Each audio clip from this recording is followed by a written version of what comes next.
Game of the Week. Sponsored by Erickson Oldsmobile and Toyota of Rockland and El Bandito Restaurant.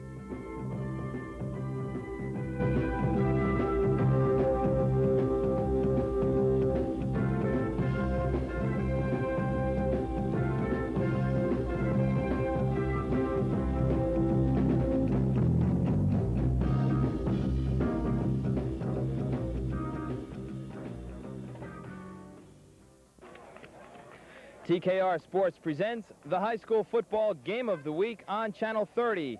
Today, the 4-1 St. Joseph Regional Green Knights host the 5-0 Bergen Catholic Crusaders. Today's game is brought to you by Erickson Oldsmobile and Toyota of Rockland and by El Bandito Restaurant, your community-minded businesses. Hi, everybody, and welcome to St. Joseph Regional High School. I'm Bill Rogan along with David Weinberg to call the action. This should be a very big game, David. Oh, this is going to be a great game. We're talking about big physical teams banging themselves up, line to line, scrimmage. It's wonderful. I'm very excited. Now, the head coach for St. Joseph's, Tony Karsich, he's in his second year. Last year, St. Joseph's was 5-3-1 under him. Now they're 4-1. But, David, are you surprised that he's turned around a 1-8 team in just 2 years? Oh, absolutely. On the high school level, we like to give coaches at least a 4-year span of time in order to turn programs around. That is, take a freshman class and bring them in through seniors.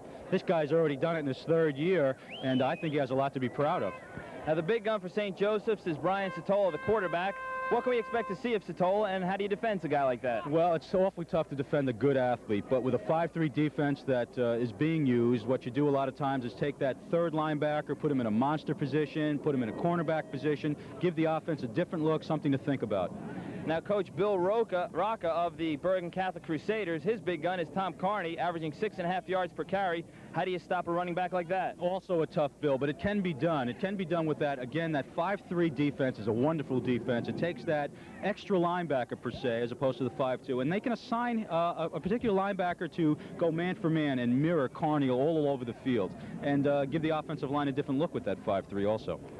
St. Joseph's, Bergen Catholic, two rivals. It should be a good one. We'll be back with the opening kickoff right after this. Hi, I'm Randy Erickson of Erickson Oldsmobile and Toyota of Rockland. You know, we've always known the importance of making as many contributions to Rockland County as we can, and we have, especially to its youth. But none of this would be possible without our community, the people who make us go. Oldsmobile sales, Toyota sales, parts, service. They have invested their time in Erickson Oldsmobile and Toyota of Rockland to better serve you and your community. Hi, I'm Lou Kaplan. And I'm Frank LeBona. We'd like you to meet some of our friends that have made it happen on TKR Channel 30. Watch for us. Mr. Mel Allen. And Bob Nevin, Rusty Staub, Dave Gagne, and George Martin Vickers, the Big Whistle, Mr. Bill Chadwick, Roger Bear, Jerry Holmes, TKR Channel 30, TKR Sports. Fans catch all the local sports action right here on TKR Channel 30. Totally a knockout. Come and experience what real authentic Mexican food tastes like at El Bandito. Now, El Bandito has even more tantalizing food to tempt your taste buds, and still the same favorites that you've always enjoyed. El Bandito Restaurant has been serving authentic Mexican food for over a decade. So if you want real Mexican food, come to El Bandito in Spring Valley, New York, Middletown, New York, and in Orange, New Jersey. El Bandito. Hi, everybody. We're at St. Joseph Regional High School. Bill Rogan along with David Weinberg. Bergen Catholic Crusaders against the Green Knights of St. Joe's. And there you see the Green Knights wearing their green uniforms naturally. They come into the game with a 4-1 record. Bergen Catholic is 5-0. This is a very big game, but I would think, David, it'd be more important for St. Joe's. If they lose this game, they're pretty much out of the race, with Ridgewood also at 5-0. Well, you want to stay within the league, of course, and pick up as many wins as you can along the way. But, you know, with games like this, coaches like to just take them one at a time. We'll take a time out here for our national anthem.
Both teams are coming off wins last week.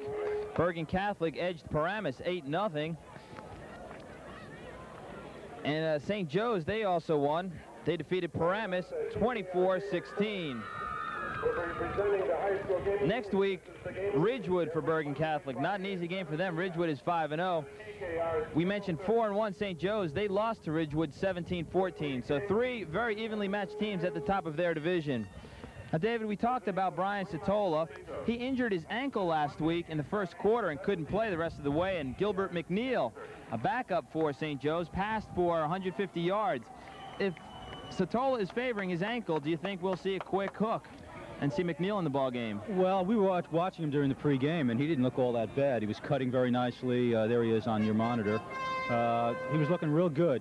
What a problem to have, though, as a head coach, where your starting quarterback goes down or out, and you bring in a guy who's just about equal or working towards being equal with your first-string quarterback. What did he throw, 150 yards last week? He also had a touchdown pass. You know, that's outstanding. That's an excellent problem to have. We were mentioning Bergen Catholic, their fine running back, Tom Carney. But they also have another good running back in Rich Schlatter, and Darren Rizzi, the wingback, is also a good running back. So if you key on Carney, someone else may break one. Right now, the captains are gathering at midfield for the toss. It's about 63 degrees here at St. Joseph High School. The field is a little bit chewed up. Will that be a factor, David? Oh, I don't think so. It's a little on the slow side, especially towards the sidelines where the grass is a little bit thick. But for the most part, I don't see it as a problem. I'd like to remind you that today's game is being brought to you by Erickson Oldsmobile and Toyota of Rockland, and by El Bandito Restaurant, your community-minded businesses. You know, you can tell that we were both excited, and we are excited about this game. Really looking forward to a great game. We almost seemed rattled in the pregame, wouldn't you say, Bill? Well, this is the biggest game of the season, and it was a little bit nerve-wracking. A lot of people here today, very vocal. It'll be interesting to see which side has more fans. A lot of these players come from all over the place, many from Rockland County. So it's like national schools on a small-time level, I guess you could say. Yeah, the NNJIL has had a history for as long as I can remember, having grown up in the BCSL, a neighboring league, both as a player and as a coach. Has a history of being a quality league with quality teams. You know, you listed off the teams that are in first place. You're not going to find a better group of teams, certainly anywhere within northern New Jersey and possibly within the state.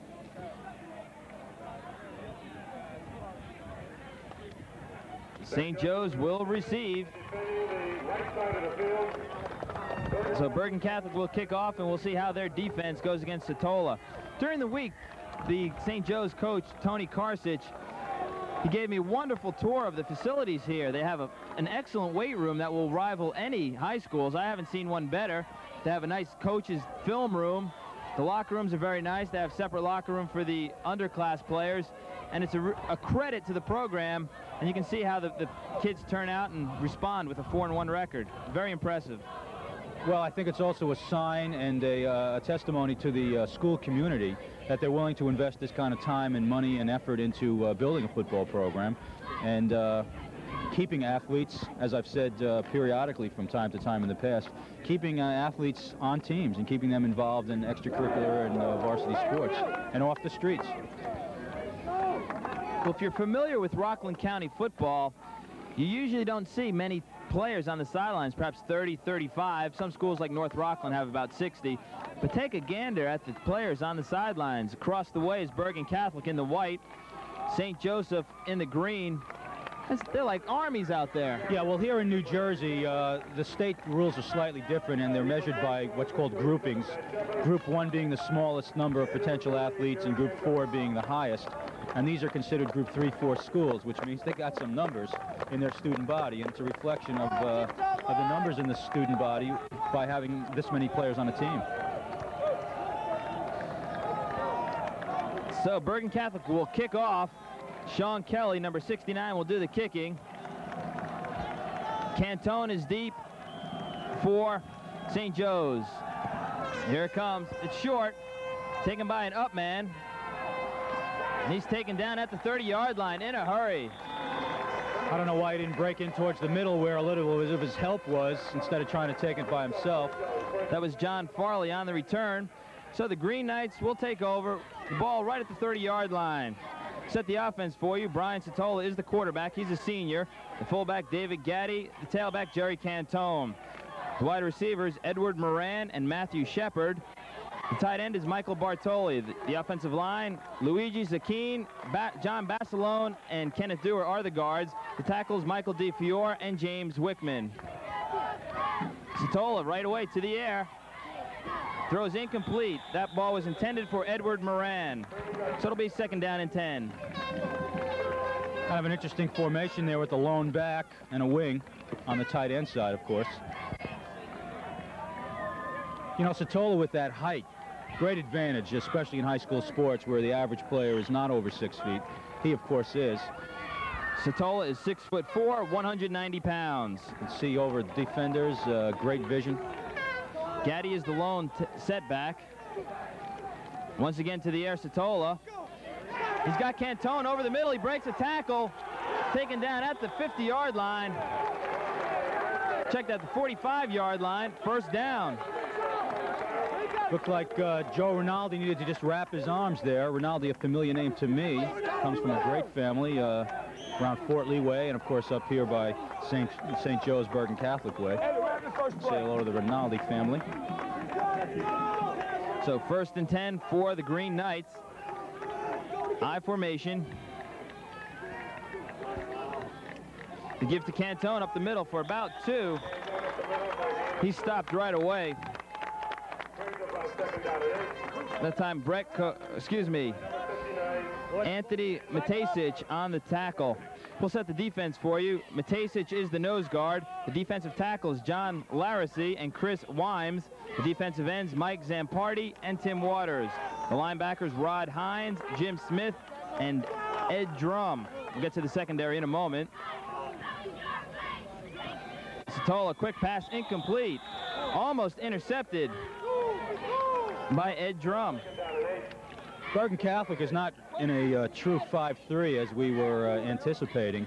It looks like a variation. It is an odd setting. There is a middle guard, but you don't see 5 men across the line of scrimmage. Apparently they have taken one of those linebackers and moved him out. The defensive secondary, the corners are Kevin Donfield and Joe Rinaldi. The safety man, Chris Quaglino. I formation, 3rd down and 8 for St. Joseph Regional. Satola play action, rolling to the near side. He unleashes it, incomplete. Looking that time for Anthony Magnelli. He had a step on the defender. So we'll see our first punt of the ball game. Tough move for a quarterback, of course, to run to his left and throw to his right. He handled it relatively well. The adjustments that we saw for Bergen Catholic as far as defense is concerned is apparently the side that does not have a tight end, they drop the defensive end off and move him more in a walk away. That's why it doesn't look like a true 5-3. Here's the snap. It's a nice punt by Stephen Hayward. Gets a nice roll. Ball will be down inside the 25-yard line where the Bergen Catholic Crusaders will take over. So 1 first down for St. Joseph and then a punt. We'll see what Bergen Catholic can do. The offense for them, Mike McGovern is the quarterback, number 9. He's a junior. The fullback, Tom Carney, we've spoken about him. The halfback is Rich Schlatter. The wingback, Darren Rizzi. The wide receivers, and they alternate plays in, is Louis Zaldivar and Mike Rios. The center, Don Haas. The guards, Greg Emmer and Jay Hutchinson. The tackles, Bill Noble on the right side, Kevin Toomey on the left side, and the tight end is Jim Browning. 1st and 10, Crusaders. Handoff up the middle that time. Goes to Carney. He picks up about 3 yards on the carry. Call it 2nd down and 7. St. Joe's also expected to come out in a 5-3. What they do, and one of the beauties of this 5-3 defense, Bill, is there's just so many looks you can give an offensive line. All they're doing, apparently, is both teams, that is shifting towards the power, or towards what they believe is the power. Every team, of course, having a different definition of what power is. Sometimes it's the wing, sometimes it's the tight end, sometimes it's to the wide side. Zaldivar is wide to the near side. Split backfield. In motion is Rizzi. Carney gets the ball left side. Knee stopped up that time. A nice tackle on the play by Brett Cobell. St. Joseph's defense up front The tackles are James Wickman and Brett Cobell. The ends, John Mender on the left side, Robert Healy on the right side. Right now we have an officials timeout. There seems to be an injured player for St. Joe's on the field. The linebackers, Darian Wells is a linebacker, but he has an injured ankle. We'll see if he sees some action. John Basilone, David Gaddy on the inside. The outside linebacker, Walter Klein. The secondary, the corners, Anthony Magnelli and Matthew Shepard. The safety man is number 88, Edward Moran. The Knights, Green Knights are into a man-to-man in the secondary. One of the indications of that would be when that motion man moved, you saw him being tailed or mirrored by a defender. Also out here in the flats towards the near side where we are, you could also see one-on-one coverage with the cornerback. That's Darian Wells limping off. Coach Tony Karsich mentioned to us that he has an injured ankle and he may not see action in the backfield. He also is a running back. That time playing linebacker, he's shaken up a little bit. Walking off the field okay. We'll probably see him later. So it's third down and call it a long 5. Well, what we're talking about is some of the things that a high school coach, as any coach, has to worry about as the season progresses, injuries and how you adjust to them, and this is where the depth comes in. And with these kind of numbers on both benches, I can't see it being a problem. Here's the give. Straight up the middle. Hibbley short on the play. Full house backfield that time, Bill. You don't see that too often. Not too often. Joe Rinaldi that time on the carry. So fourth down. The St. Joe defense did their job. Darryl Pellegrino will punt for Bergen Catholic. They look like they're coming. It's a good snap. Shanked off the side of his foot. Rizzi downs the ball at the 43.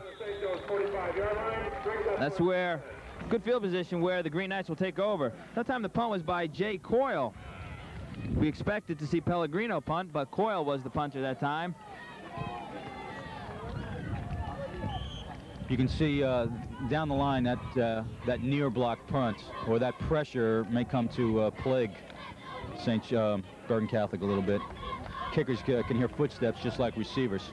Bill Rocca, the coach for Bergen Catholic, he thought these teams were so evenly matched that one big play could mean the difference. And of course, a block punt is that big play. Here's the pitch to Cantone. Nowhere, he's fumbled. The ball is recovered by the Crusaders. They've got it. Tough to say why he gave that one up. Contact was made below the waist. I didn't see any contact on the ball itself. Kevin Donfield with a vicious hit, but as you said, it was low. And Cantone just coughed up the hog bladder. So first down at the 43-yard line. This could be that big play that you were just talking about, Bill. It's early, and in high school football, momentum changes can last a short time or a long time. We'll see what happens. Not sure who recovered the ball. We'll try to find out. But nonetheless, it's the Crusaders' ball in good field position. In motion is Rizzi. McGovern gives the ball to Carney up the middle. Good yardage. About 6. He drops the ball. This man-to-man coverage, especially with this monster moving with the motion man, it looks like it's causing some problems logistically for St. Joe's in that he's had to cross that time in front of the linebackers and almost picked his own man off in the halfback position. So it'll be second down and 5.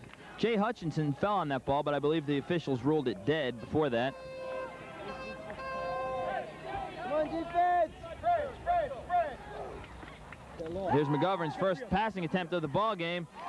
Complete to the tight end, Jim Browning.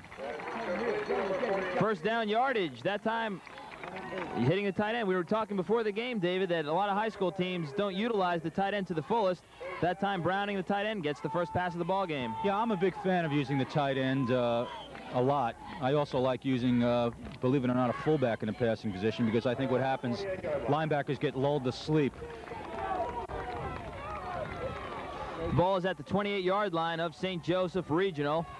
First and 10 for the Bergen Catholic Crusaders.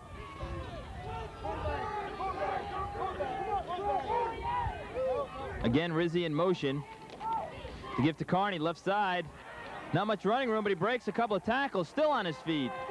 Finally, Basilone takes him down, along with several other players. picked up about 2 yards, and what he got was all on his own. There is some banging going on out there. You can hear the plastic from up here. It's called 2nd and 10. He didn't get any yardage, but he was lucky not to be thrown for a loss. That time Basilone was in on the tackle along with Gaddy.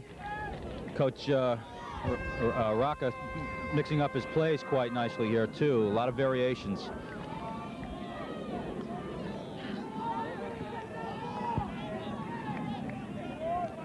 McGovern, the quarterback. Carney and Pizzurro in the backfield. Again, here comes Rizzi. Turns upfield, maybe a little bit early. McGovern throws. The ball is complete to Rios, but I think that will be called back. It appeared that Rizzi turned upfield a little too early.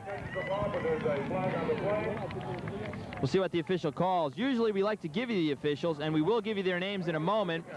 But unfortunately, I gave the officials card to one of the St. Joseph freshman players to go get the officials' names for me, and he hasn't returned with the card, so we don't know who the officials are. But as Al McGuire always said, the best thing about a freshman is that they become a sophomore. So hopefully we'll get the officials' names to you. We weren't able to get in touch with the officials before we had to come up here, and it's quite a hike up to this booth, David. Yeah, I was a little worried about nosebleed, actually, on the way up the stairs. Nosebleed isn't the problem now, but falling out is. But it's pretty safe up here. It's a good vantage point. Big crowd here at St. Joseph Regional High School. So it'll be 2nd down and 15. A nice gain brought back because of the motion penalty.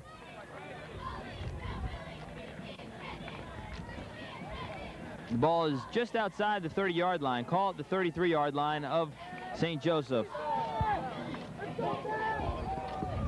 2 men to the right side. McGovern drops straight back. Looking for Rios, overthrown, and the ball is almost intercepted that time by Matthew Shepard. Quarterback overthrows like that, most of the time it just means it's just a little tight. I guess it must be a lot like a shortstop in baseball. You'd rather have him overthrow than underthrow, because at least it means he has the ability to make the hit. Well, we see now that he has a strong arm. But as you said, sometimes maybe trying to put a little too much mustard on the pass. That actually should have been intercepted. That would have been a nice play. Shepard is a wide receiver on offense, so he has the hands. Not that time. Rios to the near side. 3rd down and 15. The lone setback now is Carney, and it's the draw to Carney. Picks up 5 to 25 to the 20. Close to a 1st down. Finally brought down by Moran, and I believe he's got it. St. Joe's were their own worst enemies on that defensively. They were trying to confuse the offensive blocking by shifting into a true 5-3. And while they were shifting, the draw play. Now, one of those linebackers has as his assignment that fullback draw, and apparently in the change caused some confusion. 3rd down and 15, and they pick up a 1st down. So the Crusaders with the ball at the 17-yard line. 1st and 10. Zaldivar to the near side. Here comes Rizzi in motion again. The ball to Carney up the middle. Moran on the tackle along with Shepard. Gaddy was also there. So it'll be 2nd down and about 9 yards. 2nd down and 9. Getting a bit overcast here. We hope it doesn't rain. Come on, let's go! Let's go! He's up! Rios is in the ballgame to the left side. Rizzi in motion going to the far side of the field. McGovern rolls out. He's looking for Rios, throws behind him, intercepted by Moran. Knocked out of bounds by Pizzurro, but a turnover. St. Joseph's ball. A little confusion on the pass pattern. He ran an in, little curl. And apparently the pattern was supposed to be an out, because that's where the ball was. Excuse me, David, but there's a flag on the play as you see Moran walking off the field. We'll see what the penalty call is. Call a clip on Menda. You know, I'll tell you what they do. Could be on the run back, perhaps an illegal block on the run back. Here comes the official. Blocking below the waist against St. Joe's on the return, but it will be their ball after the interception. So Moran picks off the pass. Each team has turned the ball over once. That below-the-waist rule was implemented a number of years ago, and it's a rule in order to save some bodies. A lot of knee injuries, of course. When you're in the open field, you're not permitted to block below the waist. Guys, let's back it up. Back it up now. And it's a good rule. Yeah, having gone under the knife myself in '71 for a knee injury, believe me, I'm glad they implemented that rule. A little too late for me. It was NFL career out the window after that. Yeah, right. Here's St. Joe's now. We'll see what they can do on this possession. Cantone goes in motion to the far side. To give to Gaddy up the middle, and he's stymied. Picks up maybe one on the play. Bergen Catholic coming out in the defense that, quite frankly, I haven't been able to recognize. It looks like, from here, it looks like a four-man front, but, you know, sometimes it's hard to tell whether or not that's a walk-away end or whether or not he's a true linebacker. Whatever it is, it's causing some confusion tackle to tackle, which is its main purpose. I formation, Gaddy and Cantone in the backfield. Yeah, that's a 4-4. A rollout, play-action pass. Give him Zampardi. Give him Zampardi. And Mike Zampardi takes down Satola at the 5-yard line. A loss on the play of about 3 yards. Satola doing a little limping there. Now, we mentioned he had that sprained ankle last week. 3rd down and long. Deep in their own territory. Do you get fancy here, David, or do you play conservative? Well, I would say you got to get it out of your end zone, especially the way Bergen Catholic moved the ball. I'd say stay pretty basic. We shall see. 3 receivers, 2 to the far side. Shepard to the near side. Here comes Moran in motion. Satola drops into his end zone, gets rid of it, intercepted by Carney. It's at the 12 to 5, inside the 5-yard line. 1st down, the Crusaders. Big break for Bergen Catholic. Tom Carney with the interception, and that looked like a very ill-advised pass by Brian Satola.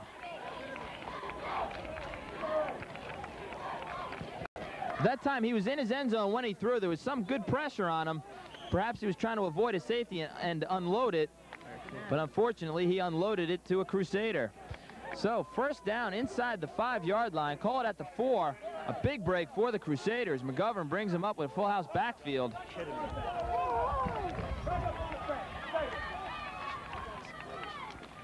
The ball to Carney up the middle. Close. Oh, man. Gonna spot him right at the goal line. There's a good shot of Carney.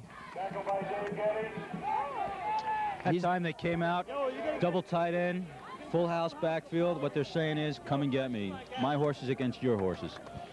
No score in the 1st quarter, 1:24 remaining.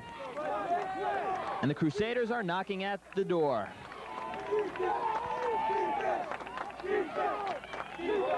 Schlatter is in there. He blocks for Carney. Touchdown, left side. Little slant with a lead block. Fullback carrying the ball. Rich Schlatter, number 26, with a fine block, and Carney just followed him in for the score. His 8th touchdown of the season, and it's 6-0 in favor of the Bergen Catholic Crusaders. You got to give credit to the offensive line of BC on that. After all, they're the ones moving those bodies out of the way for Carney. They did a nice job that time. Sean Kelly will attempt the extra point. Chris Quaglino will hold. Last week they went for 2 against Paramus Catholic and they made it. So we'll see if they go ahead with the extra point. Kelly, a sidewinder. It's up and is no good. Wide to the right. Could come back and haunt the Crusaders. So at the score, Bergen Catholic 6, St. Joseph nothing. 1:10 remaining. We'll be right back. Bill Rogan along with David Weinberg. 1st quarter action. Bergen Catholic leads 6-0. Sean Kelly will kick off. Shepard and Cantone are deep for St. Joe's.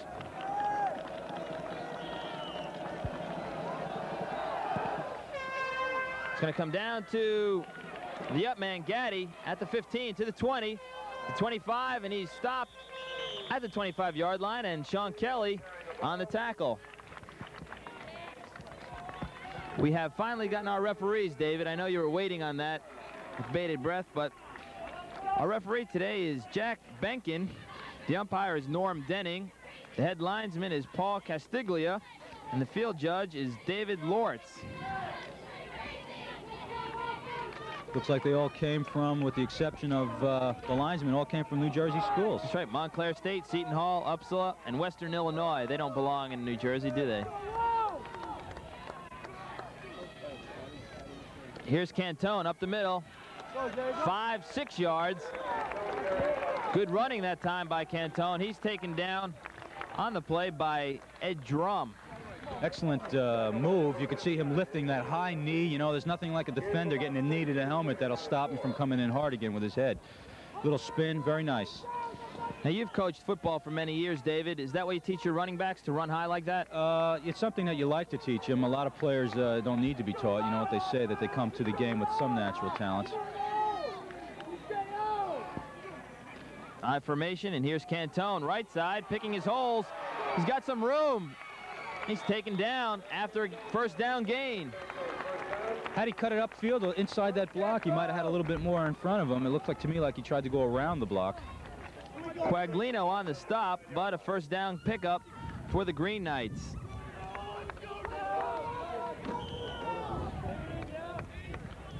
Moran comes into the ball game with a play from Coach Tony Karsich.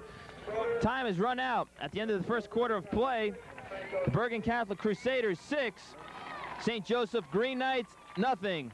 We'll be back for the second quarter in a moment.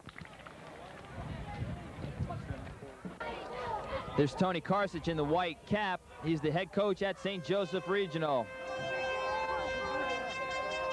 It's 1st and 10 for the Green Knights. Up the middle to Gaddy. He's taken down by Zampardi. Or check that, Jim Smith, the linebacker. Short pickup, 2nd down and about 8. The gain of 3 and 2nd down and 7.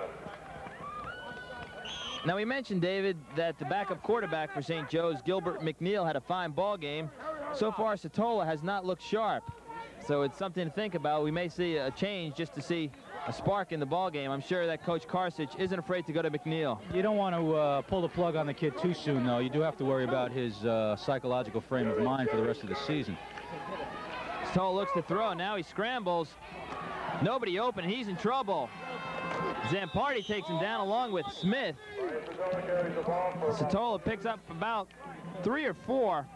It'll be a 3rd down. That time, nobody open. Good coverage in the secondary. Bartoli doing an excellent job of blocking there, taking on a couple of on-rushing defenders, banging anybody that's coming his way with a white jersey. Nice job. That's Michael Bartoli, the senior tight end, number 94. 3rd down and 3. Shepard to the far side. Moran to the near side.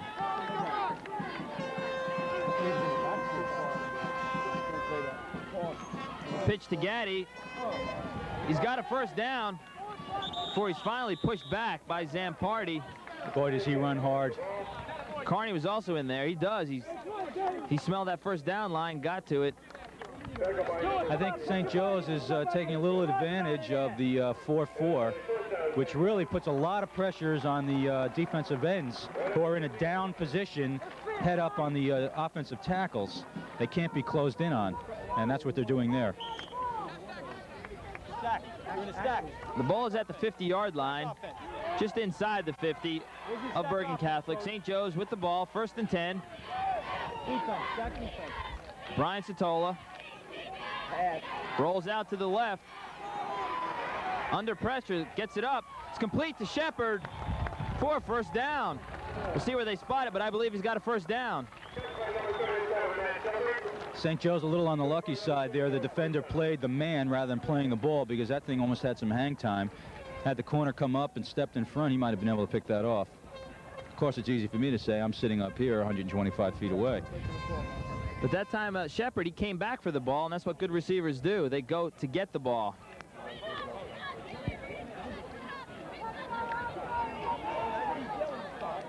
Satola has not had much time to pass the ball. There's your man. There's your man.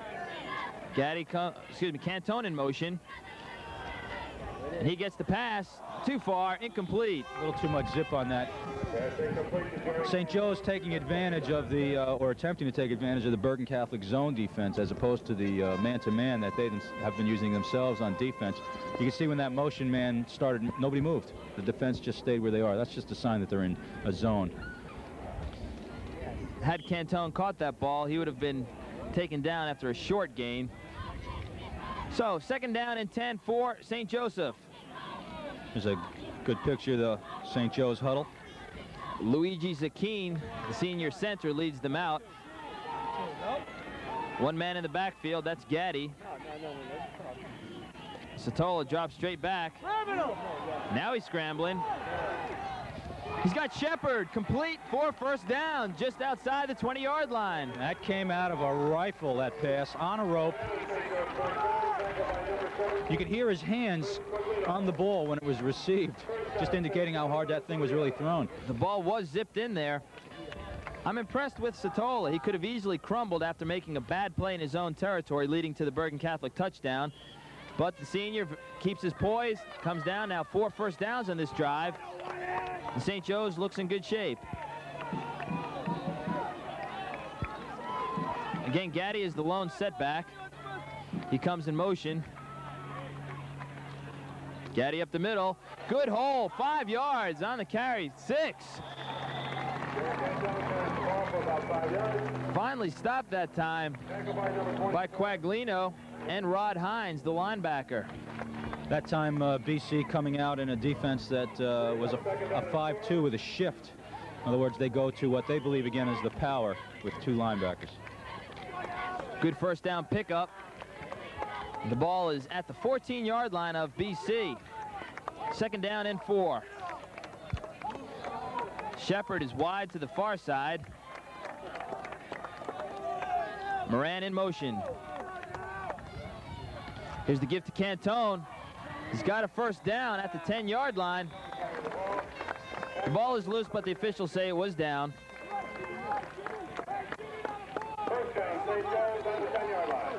The 5th 1st down of this series. There's Jerry Cantone, number 48. Last week he had a 30-yard touchdown run against Paramus in that 24-16 victory. How about number 76, James Wickman? I hope I'm pronouncing his name right. He looks like the size of one of the Twin Towers in New York City. Big boy. He opened up a nice hole on that last play. Satola looks to throw, pump fakes, look out! He's hit, the ball is loose. It's picked up by number 77. The play before this last one, Bill, they had flood the corner where Joe Rinaldi was covering with one of the backs and one of the receivers. Apparently they saw the same thing I saw in the tower, that nobody adjusted to that, and they were going to come back and throw into that flood zone again. But his arm was hit even before it was in motion. There was number 77, Kevin Toomey. He's a senior, and he made the play. Another big break. I guess you create your breaks in a game of this quality. Certainly that time Bergen Catholic created their own break. 3rd turnover of the ball game for the Green Knights. Tough to win against a quality team when you turn the ball over so many times. Here's Carney. He dances for 7 yards on the play.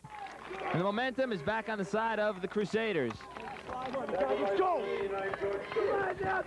7 minutes, 27 seconds remaining here in the 2nd quarter.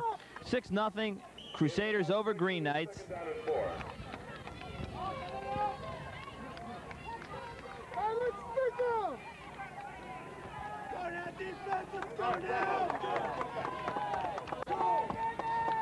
Pro set, McGovern the quarterback. Inside handoff, Pizzurro breaks it to the outside. Moran hits him once, finally taken down by Darian Wells on the play, but a 1st down for Bergen Catholic. Excellent pursuit on the part of the Green Knights defensively. Ball's at the 40-yard line of BC.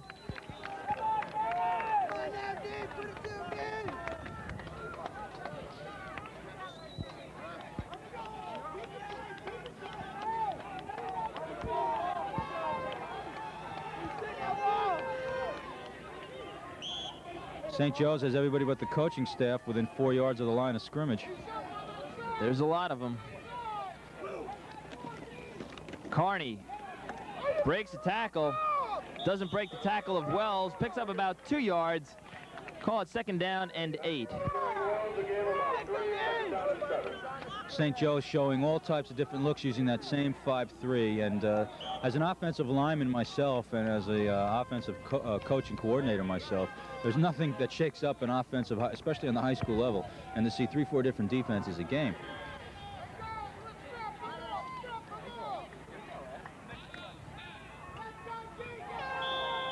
McGovern calls timeout.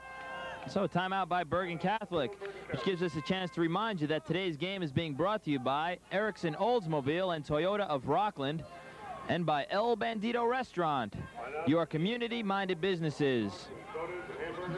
Remember to tune in next week on TKR Channel 30 as we bring you coverage of the Suffern Mountie Clarkstown South Viking game. That's an important game for Suffern as they look towards a bowl game. So Suffern Clarkstown South from Clarkstown South High School next week on TKR Channel 30. Of course, Suffern has Dan Munoz, that fine quarterback. You were impressed with him, David, when you saw him play. Excellent speed. He won the player of the game that week. Nice fella, too. We had an opportunity to speak after the game. And there we are. Hello, everybody. I hope it doesn't rain. We have no cover overhead. Although if it rains, sometimes it's fun to see guys playing in the mud. I mentioned that to Tony Karsich during the week. He said, no, I don't want to see any rain. Okay, there we are again. Well, when you Good. Have, we're not on camera now. We're not camera hogs, are we? When you have running backs like these two teams have, a mud game like that can only take away from your offense. You lose a step. You know, it only helps the defenders, if anybody. Sometimes it's fun, though. I enjoy watching the Green Bay Packers play in December when they're playing in the mud and snowstorm. There's Tony Karsich, and he's done a fine job with this St. Joseph's program. 2 years ago, 1-8, he came in, turned the program around. They're still on the upswing. An interesting note, he coached at Bergen Catholic. He was the head coach there from 1974 to 1982. He took 2 years off to work in Wall Street. Now he's come back to coach here at St. Joseph. So he's got a little bit of a rivalry with Bergen Catholic. He'd always like to do good against his old friends there. What kind of defense did they play when they were on Wall Street, by the way? I think the money defense. Go for the green. That time complete to Browning over the middle. Oh, they take it away from him. They took it away from him. That time a quick pop, McGovern to Browning. It looked good from here. What an effort by Browning, even though he didn't come up with it. That's a questionable call. Of course, only your VCR at home. We don't have instant replay here yet. We're hoping for that next year, maybe, Bill. The fans are yelling. They think it was a catch. I thought it was a catch personally myself, but of course the official is right there. There they are. Well, bit of a partisan yell there. Walter Klein was on the defense that time.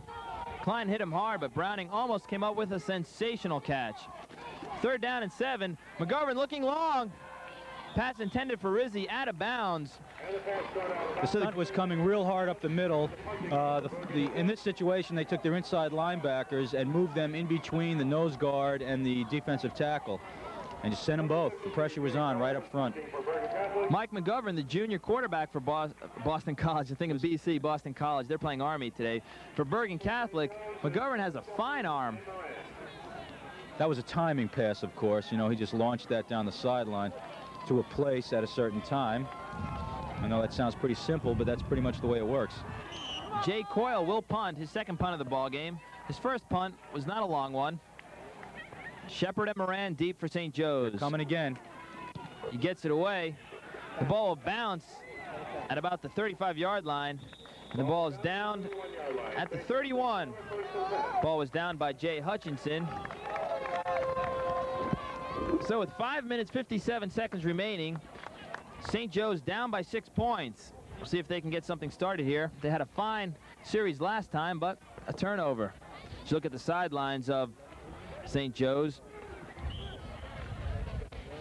Across the way, Bill Rocca in his first year at Bergen Catholic. He was formerly the head coach at West Essex High School. We had a brief picture of John Farley there walking across our screen. Cantone up the middle, breaks a few tackles, ball is loose. Yes. Coming out of the pile. That's only a testimony to the way they're hitting out there, Bill. He got popped, no question, as Joe Rinaldi came up with the recovery. The 4th turnover by St. Joe's. This is not a good sign when you have your defense on the field that long. It also can be a little disheartening when you play good defense and then the ball is given back up. The defense of St. Joseph has played well. The lone touchdown drive, if you could call it that, was just 4 yards after the interception. So Mike McGovern leads his troops up. 1st and 10, the ball is at the 40-yard line of St. Joe's. Rizzi in motion to the near side. Here's Carney, the workhorse. Nowhere this time. He's pushed back and pushed back hard. Walter Klein was in there, along with Basilone. 2nd down and 9. Are you surprised, David, with the turnovers of St. Joseph? Well, they're both teams have some good defense, and as I said before, I think that's just a sign of some hitting going out there. Who knows? It may just be a little idiosyncrasy on the part of the ball carrier that he has to correct in terms of how he's carrying the ball. Maybe he's holding it out there, he's exposing it. McGovern looks to throw. He's taken down in a hurry. Nice tackle that time. I think what we're seeing is, on both teams' parts, is the fact that the offenses are being so frustrated. Here's a picture of John Farley there. John Farley on the sack. A lot of paint on those helmets, Bill. Testimony to the banging that's going on out there. You know, you love seeing the other team's color. Although in this case, we both have gold helmets. That's right. Both teams have gold helmets. What I started to say before was that I think it just exemplifies what I was talking about before regarding that 5-3 defense. A lot of banging, a lot of different looks. It's very frustrating for an offense to try to fight against that 5-3. I'm surprised more high school teams don't use it. The 4-minute warning. Most people have heard of the 2-minute warning. Here in New Jersey, they're using the 4-minute warning. 4 minutes to go with BC up by 6 points. The approved fall potluck dinner, November 8th, is still looking for a lot more people. There's still some room. Today's game is being brought to you by Erickson Oldsmobile and Toyota of Rockland, and by El Bandito Restaurant, your community-minded businesses. For the potluck dinner, November 8th. Shot of the BC cheerleaders. 3rd down and about 18 yards. Passing situation, but last time in a long situation they gave the draw to Carney, who picked up the 1st down on a 3rd and 15. Play action. Farley in there again. He misses McGovern. Wide open is Rizzi at the 20. He'll take it in for the score. Touchdown, BC. St. Joseph's came out in a defense that was likened to the Chicago Bear defense last year with a 9-man front. And what that does is it gives 2 secondary men the responsibility of covering the entire field deep. Up here in the tower, they see the same things we see, of course, from the perspective off ground level. Wide open receiver. And McGovern put the ball right on the money to Darren Rizzi, number 39. 48 yards on the touchdown play. 12-6 in favor of Bergen Catholic. Remember, the Crusaders missed the extra point last time. We'll see if they go for 2 here to try to make that up. 12-0 at the moment, and trying to tack on 2 more points. Timeout is called by Bill Rocca. A good timeout. He wants to make sure he gets 2 points here. Well, certainly with 3:44 left and you're up 12 points, you don't have to worry about conserving your timeouts necessarily unless a disaster happens. You know, that's one of the drawbacks of that 9-man front. With that tight coverage like that, it leaves so much responsibility on the deep men. The laboratory facilities are outside the main gate in that building just down the hill. Well, it appears that they will go for 2 points. You mentioned Mike McGovern with a strong arm, and that time he threw the ball a good 35 yards on a line. There's a good shot right now of Bill Rocca with the mustache and the white shirt. I should say the guy without the helmet. Excuse me. I started to say that one of the nice parts about that pass was not so much the distance as the softness. I mean, for a pass that many yards with that kind of touch on it from a high school player, that's pretty nice. Zaldivar to the left side.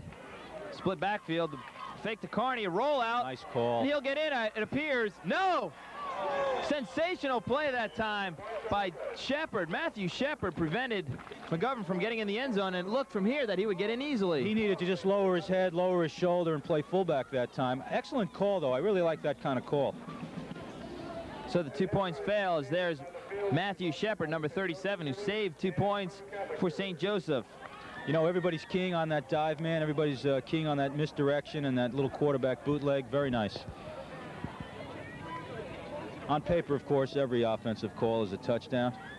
That's right. They're all designed with 6 points in mind.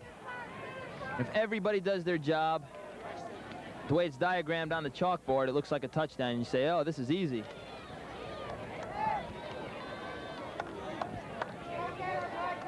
So Sean Kelly will tee the ball up at the 40-yard line. Cantone and Shepard deep for the Green Knights. Sean Kelly kicking for Bergen. 3:44 left. Lots of opportunity for some offense. Certainly to put 1 on the board, possibly come down and get 10. That is a touchdown and a field goal. Well, with the quarterback of Satola's ability, 12 points isn't that much. Very important to go into the locker room at halftime with some optimism and positive feeling on the part of the offense. No question. At the 10-yard line, Jerry Cantone to the 20, the 25, to the 30. He's out to the 35-yard line before he's taken down. A good run back. Good field position for the Green Knights. St. Joseph has 3 timeouts left, 3:37 remaining. Plenty of time here in the first half.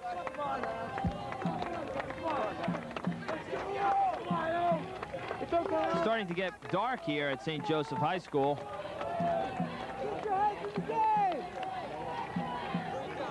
A little darker on the Green Knight side at the moment. Stola straight back. In and out of the hands of Moran, almost intercepted by Donfield. I like the way Satola set up in the pocket that time. Nice protection on the part of the offensive line.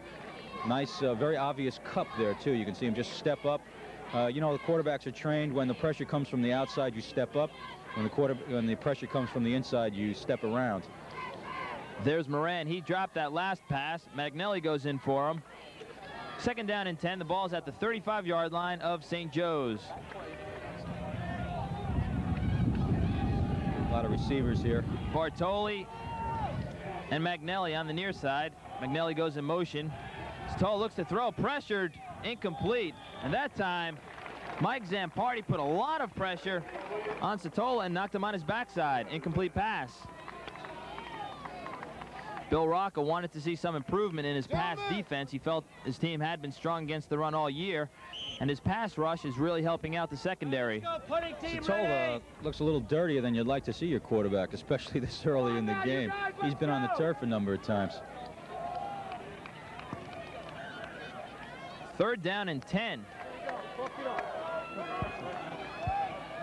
Picture that defensive line for Bergen Catholic. Satola looks to throw again. Look out, he steps up in the pocket. Now he's scrambling. He hits a man. He's got Shepard, 1st down and more. You know, that looks like the defense broke down that time, but actually they're doing what they're told to do. They're in a semi-prevent. 2 defenders very deep, and they give them the underneath, because you don't score points by completed passes. You score points by crossing the end zone. And with the clock being what it is, 2:58 left, you can afford to give them those underneath. That time Satola bought some time and was able to hit Shepard for a 19-yard pickup and a 1st down.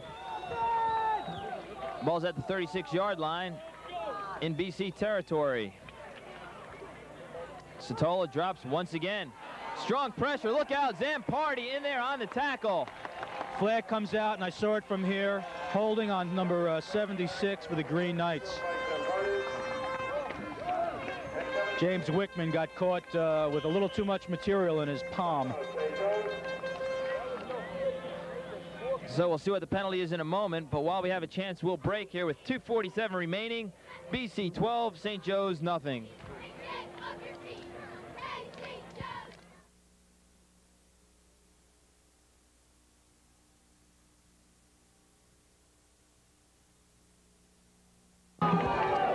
It'll be 2nd down and 10 after that holding penalty. Satola looks to throw. He's got Moran in the middle. 1st down and more. Still on his feet. He's taken down at the 12-yard line. Nice reception by Ed Moran for 1st down. That time in the seam of the zone, David. Well, that's one of the drawbacks of that prevent zone. There are seams. But again, he's not across the goal line yet. That's what really counts. So the ball's at the 12-yard line. Satola put the ball there. 1st and 10 for St. Joseph Regional Green Knights. St. Joe's cheerleaders have something to cheer about now.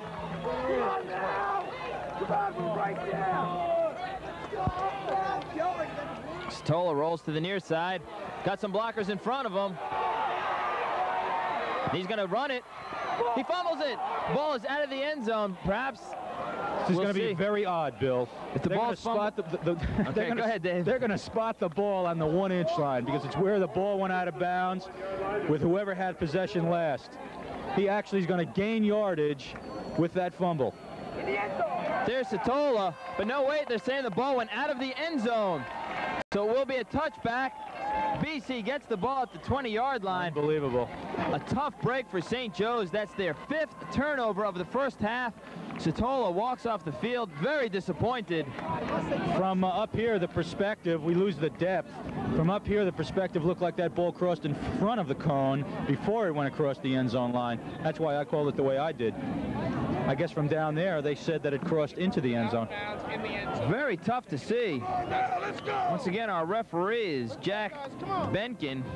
He felt and his staff the ball went out of the end zone. Well, he was right there. He was certainly closer than I was. I'm not going to question his call. The officials were right there, and they put the ball at the 20-yard line. A big break for the Crusaders. Straight up the middle, 10 yards is Kearney. Make it 12. Should use a timeout here. Aaron Schrain on the tackle.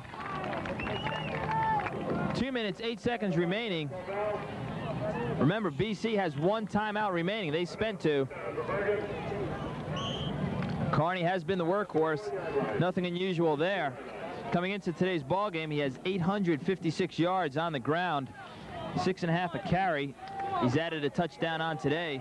He's got 8 on the season. And without sounding too cliche-ish, the better that he does, the more open some of the rest of the offense is going to become. Again, Kearney, right side. He's tripped up after about a gain of 5 yards. 1:40 left and counting. Should use those timeouts, though, here, Bill. Well, they have 1 left, but you'd think they would start hurrying up. Right now, an injured player on the field. Jay Hutchinson is on his back. Do you think this could be a ploy to stop the clock? If it is, it's one hell of a good coaching job, although I have seen it done. I'd hate to say a kid is faking it when he really is hurt, but well, there is such a thing. I mean, there is a kid that is before the game in a program that's complete, the designated injury, as they say.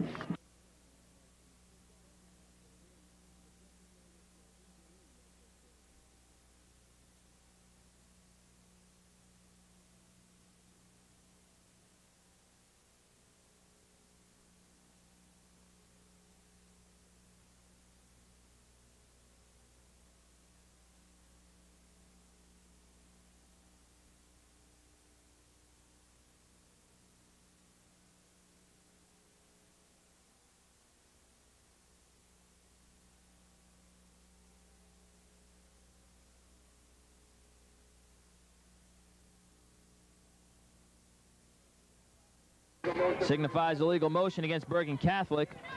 St. Joe's really doesn't want to let up here because with 1:14 and that kind of explosive offense that Bergen Catholic has been showing, we could put another 6 long before the end of the half. You mentioned that it would be important for St. Joseph to get some points on the board before halftime. I think it may be even more important now not to let the Crusaders get some more points and perhaps put this game out of reach. Priorities become relative. A minute 7 remaining, 12-0, Bergen Catholic. Tony, sweep this leg. Rizzi in motion to the far side. To give straight up the middle to Carney. He's dragging a tackler and gets close to a first down. It appears Bergen Catholic will be happy to take a 12-0 lead into halftime. I tell you, he hits the hole so nicely. His shoulders are basically square to the line of scrimmage. He lifts his legs high. There he is, bent over in the huddle. A couple of few footballs or markers on the back of his helmet indicating that he's done some good things. And the man who cleans the uniforms for Bergen Catholic will have his hands full when he gets to number 43, Tom Carney's jersey. So if you're watching at home, check out the dirty uniform, and that's Carney. Sometimes you've been the injury, but not designated and not faking it. And beyond my control, for sure. So minute 31, the clock is running right now. 2nd down and 4 for the BC Crusaders. Bergen Catholic has looked sharp. They've played a solid game offensively and defensively.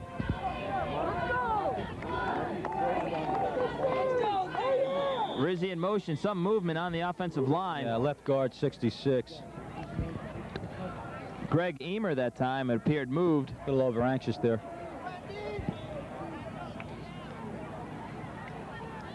Jack Benkin signifies illegal motion against Bergen Catholic.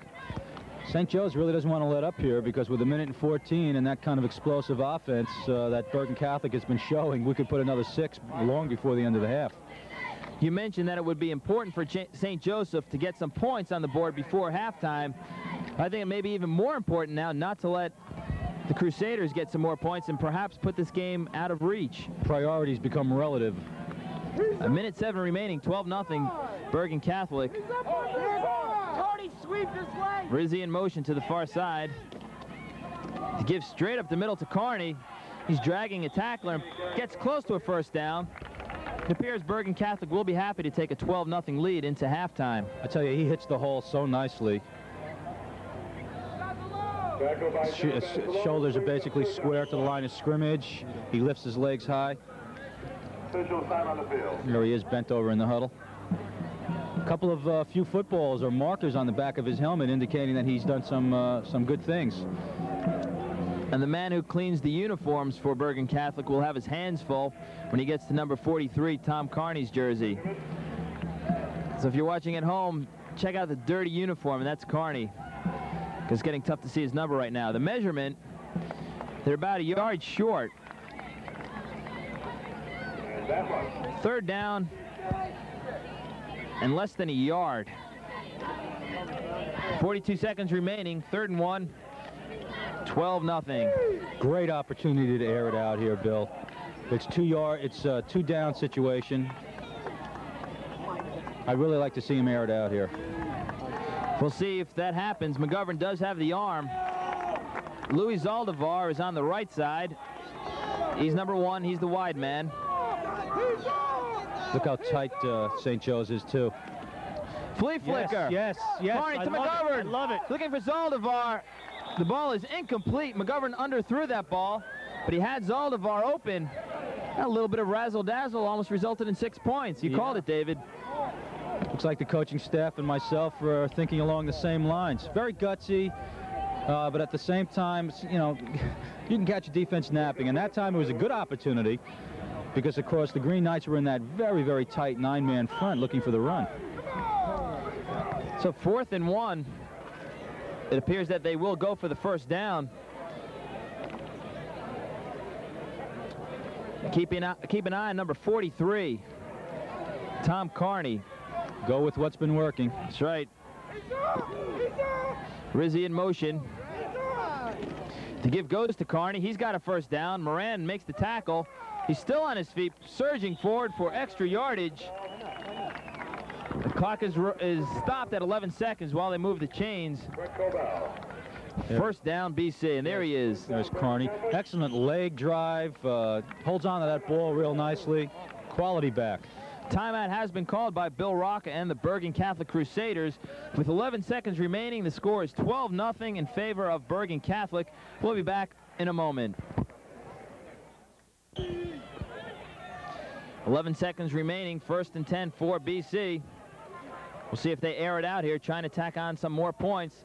Looks like they will. McGovern sets up, and he is sacked. Taken down on the play by Robert Healy, number 56. The clock will run out. And at the end of the first half with the score, BC 12, St. Joseph's nothing, and turnovers, the story of the first half. We'll be back for the second half kickoff right after halftime.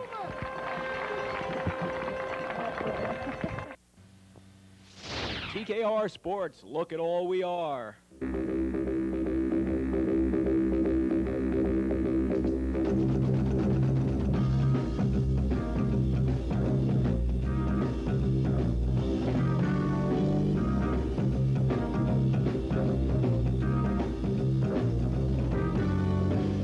Join us on Channel 30 every Monday and Friday at 7 p.m. for the High School Game of the Week, action that speaks for itself.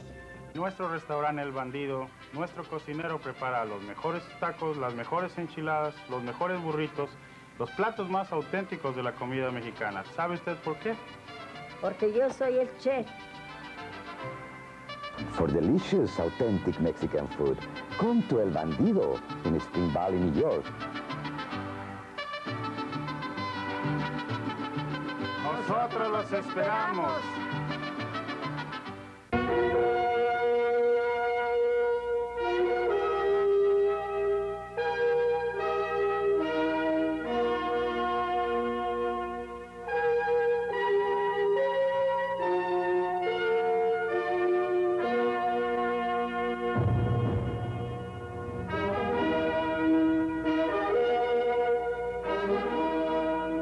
Oldsmobile and Toyota of Rockland. Class that speaks for itself. We're back at St. Joseph High School. There's Coach Tony Karsich. I'm sure he instructed the boys on something, but probably addressed them a little bit on the turnovers, David Weinberg. That's what really hurt St. Joseph in the first half. Well, absolutely. Every time they've given up the ball, it's been on a decent drive. Certainly the last one where Satola gave up the ball through the end zone. These are the type of things, of course, that can break even the best of teams. But Tony Karsich cheering. I imagine he's got his team a little bit pumped up for the second half. It's only 12-0 Bergen Catholic Crusaders leading St. Joseph Regional Green Knights. Those two missed conversions after the touchdowns could come back to haunt BC. We're getting ready for the start of the second half. Bergen Catholic will receive. They'll go from our right to our left. What are some of the keys for the second half, do you feel, David? Well, I think for St. Joe's especially, there's a psychological factor here. You're down 12 points. You really haven't done too much right offensively. Defensively, the scoreboard speaks for itself. You've given up 12 points. So there's that factor. And then, of course, with every halftime game, there's X's and O's. What can we do? What can we adjust in order to put our game back into the right direction? And you don't finish the season with or end the season 4-1, or what am I trying to say here? A season doesn't progress at 4-1. Thank you, Bill, for being hanging in there with me. You don't progress at 4-1 without having done something right. So I don't imagine there'll be too many radical changes. Nothing like having a smooth colored commentator alongside, huh? No problem. It's been fun so far, and I expect a good second half. At least St. Joe's, they appear to be fired up. Of course, they're down by 12 points, and they have to make something happen. Mike Rinaldi is deep, number 22 for Bergen Catholic. Rinaldi, of course, also has his counterpart, Joe Rinaldi, number 36. John Mender's kick will come down to Rinaldi. He's at the 10, to the 20. 25, where he's tripped up and falls to the 30-yard line, where Bergen Catholic will take over. Kickoff teams for both teams have done pretty well. Field position has not been terribly good or terribly bad. It's just been right where it's supposed to be. We were talking at the halftime intermission, David, that Bill Rocca, the head coach of the Crusaders, he felt that turnovers would play a big factor in the game as well as a big play. They've gotten the big plays. The 48-yard pass to Rizzi was a big play, and the 5 turnovers for St. Joe's. Now we'll see if St. Joe's defense can turn things over. Well, not only are they fumbling the ball, but they're not recovering their own fumbles. I mean, the ball can bounce into your own arms, too. Carney up the middle, big yardage, first down and more. Finally tackled by Magnelli, a 14-yard pickup for Tom Carney. Bergen Catholic offensive line simply dominating, blowing huge holes with a quick back like Carney. Awful tough to stop. And that offensive line for the Crusaders has Don Haas at center. Jay Hutchinson, Greg Emer are the guards. Bill Noble, Kevin Toomey are the tackles. Kevin O'Brien also sees action at guard. The tight end is Jim Browning. We'll set the skill people in a moment. Pro set. McGovern gives the ball to Carney. Goes right, dances left, picks up about 5 yards, picking his holes well. Yeah, and as the game progresses, I imagine they're going to play action with him a lot. They're going to use him as a decoy in putting it in simple layman's terms in order to loosen up some other offensive plays. The quarterback is Mike McGovern. He's a junior. The senior fullback is Tom Carney, and he's having a fine ball game. Rich Schlatter is the halfback. Drew Pizzurro also sees action there. And Darren Rizzi is the wingback. The wide receivers, Luis Zaldivar and Mike Rios. Luis Zaldivar and Rios, they alternate, bringing in plays. There's a man wide open on the near side. That's Rizzi. He's finally picked up by Magnelli. Here's Pizzurro up the middle. Big yardage. He might go all the way. He's finally taken down at the 27-yard line by Shepard and Magnelli. A big gain. I feel a little prophetic on that, Bill, because that is the exact kind of thing that I was just talking about. A counter move, using Carney to get the linebackers to freeze and lean towards the left, and then countering with a crossbuck trap towards the left side of the line of scrimmage. You're exactly right. You can't pay too much attention to Carney, or a guy like Pizzurro will break it, and he got 34 yards, his number, on that carry. Bill Rogan, David Weinberg, early in the third quarter, but BC is driving, looking to put some points on the board. McGovern, inside handoff, straight up the middle, good yardage. Rich Schlatter on the carry. There's the example again of Carney being used as a decoy per se, giving a barehanded fake to him into the belly. The other running back receiving the ball. The last 3 carries, Carney, Pizzurro, and Schlatter. Big yardage up the middle all 3 times. Right now, BC dominating the line of scrimmage.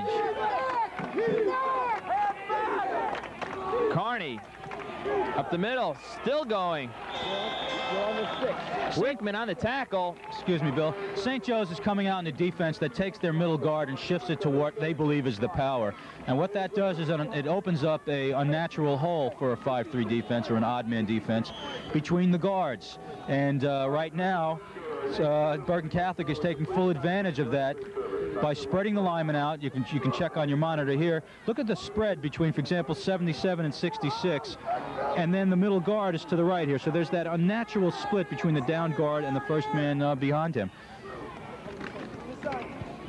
There goes Carney, battling for yardage. He's finally pushed back by a host of tacklers, short of the first down, I believe, but it will be 3rd and short inside the 5-yard line.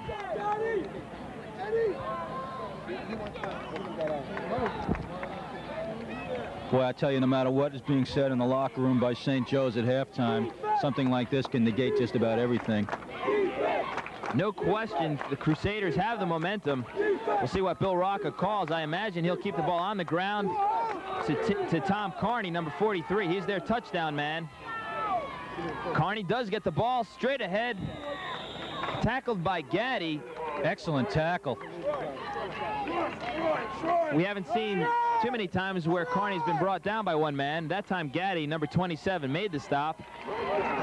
First down, though. 1st and goal to go inside the 3-yard line. Well, we'll see how the Green Knight defense does again in goal line stance. It's a hell of a test. The Crusaders have not attempted a pass in this drive to open up the second half. They've kept the ball on the ground. Power football. Well, when you're running at 20 yards a clip, it's kind of silly to put it up top. Full house again. Carney, touchdown. Left side, Tom Carney with the touchdown. Carney giving his imitation of a little NFL move there, holding the ball out for St. Joe's to look at, and then just dropping it down. His 2nd touchdown of the ball game, his 9th of the season. Scores 18-0 in favor of the Crusaders, and they're turning this into a blowout. You know, we hear Carney's name time and time again because he's running excellently, but nothing would happen unless those fellas up front were opening those holes. A real testimony to the offensive scheme, offensive line coach, and the offensive players. The offensive line has been very good. They're going to go try for two here. Once again, the full house backfield. To give to Carney, left side, and he's in easily. So the score is 20-0 in favor of the Bergen Catholic Crusaders. 8 minutes, 7 seconds remaining in the third quarter. It's catch-up time for St. Joe's, and we'll be back with the kickoff in a moment.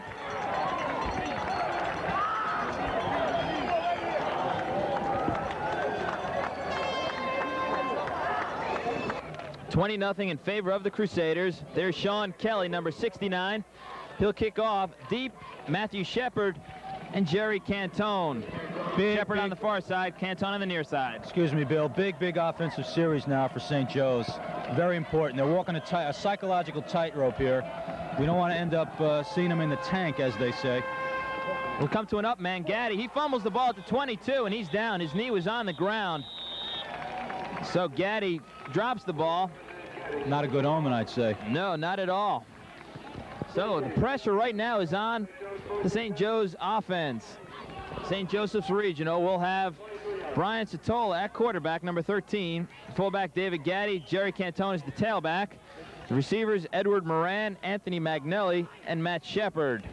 Tight end is Michael Bartoli. We'll set the offensive front for you in a moment. First and 10 at the 22.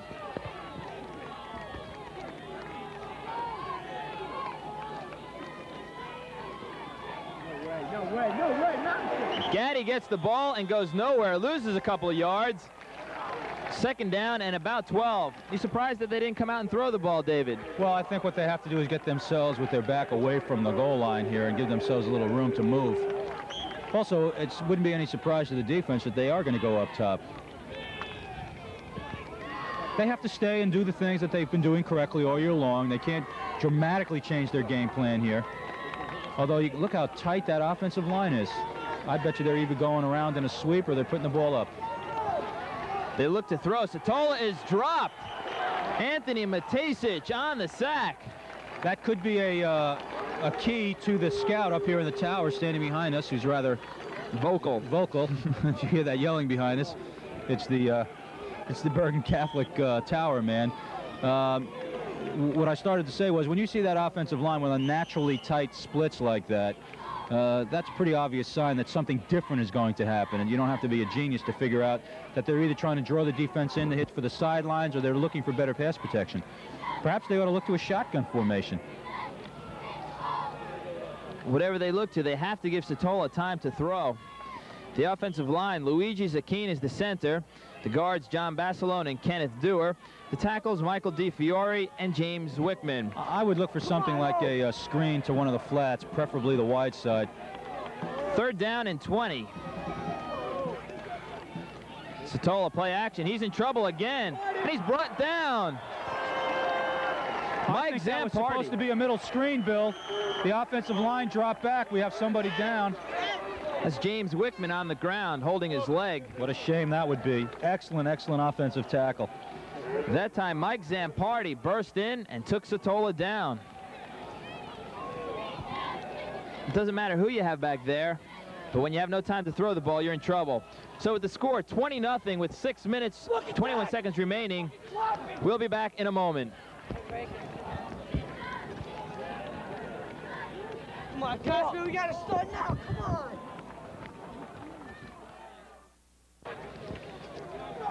We're back. They put Jim Wickman into the ambulance. You don't like to see that at all. Kind of puts a pall on the ball game. He has some type of leg injury, and we certainly wish the best for him.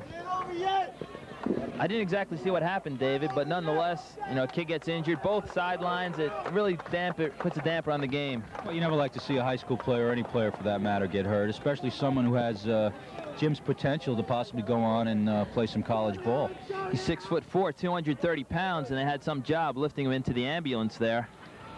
You got a nice hand from the crowd here, good crowd here at St. Joseph Regional High School.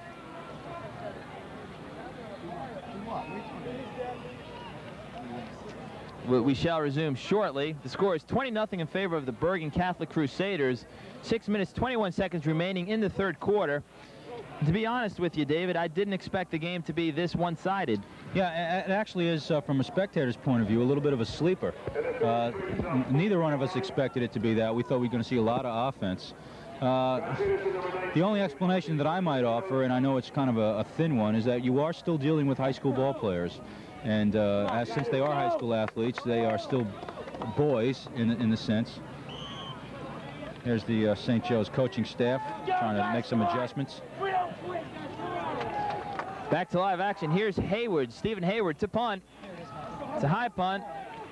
Taken by number 22, Michael Rinaldi. He gets about 2 yards on the carry. Excellent field position for the Crusaders to start with. Yeah. There's Rinaldi trotting off the field.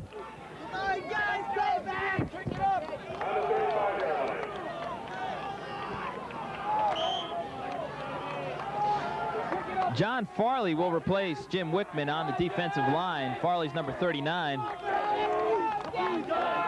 A touchdown here could put the game away.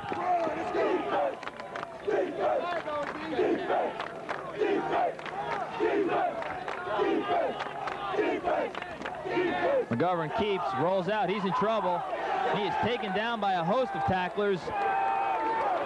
Farley and Healy on the stop, along with Moran and Klein.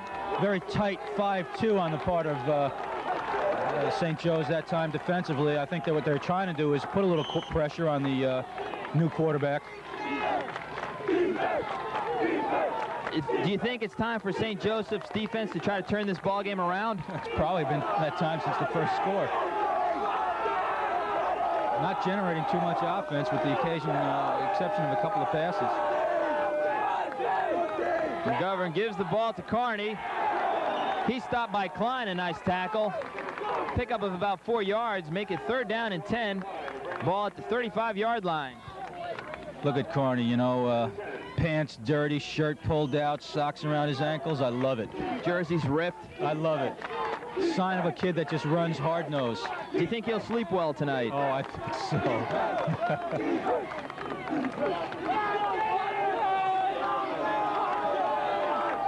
like to have about 10 or 11 of them, make a couple of them offensive guards. Rizzi in motion. McGovern looks to throw. Fires downfield. He's got his man, Rizzi, at the 10, to the 5, and he's finally stopped on the play. Klein on the tackle. St. Joe's in a man-for-man that time. At least that's the way it looked from up here. It looked like he got beat his man by about 3 or 4 yards. He was giving a little bit too much cushion. Darren Rizzi on the reception, the motion man. He comes out of the ball game to take a rest. A well-deserved breather. Ken Vinci is in the game for him, number 30. 1st and goal at the 5. BC in control. Here's Carney, left side. Fumble! Ball's loose.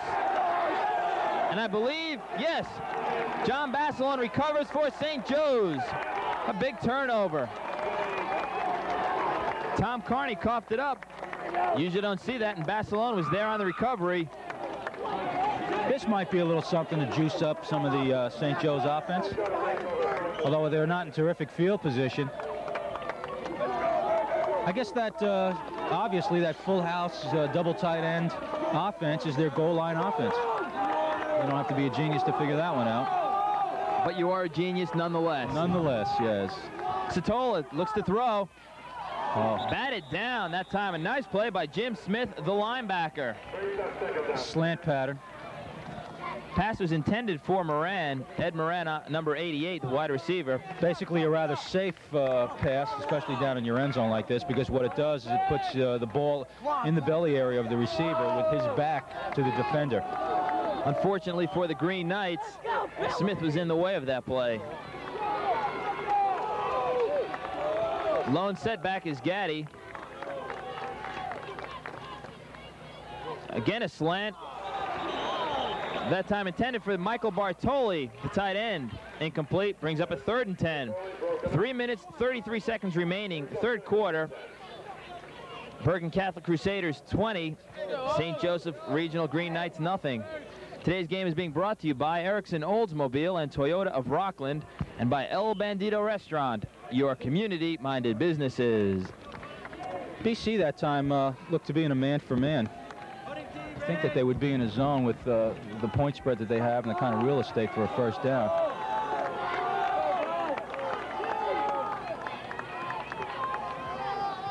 Satola play action. He's in trouble, being chased. He's brought down. Safety. It's close. He's very lucky. Tim Waters that time on the sack. Just outside the goal line.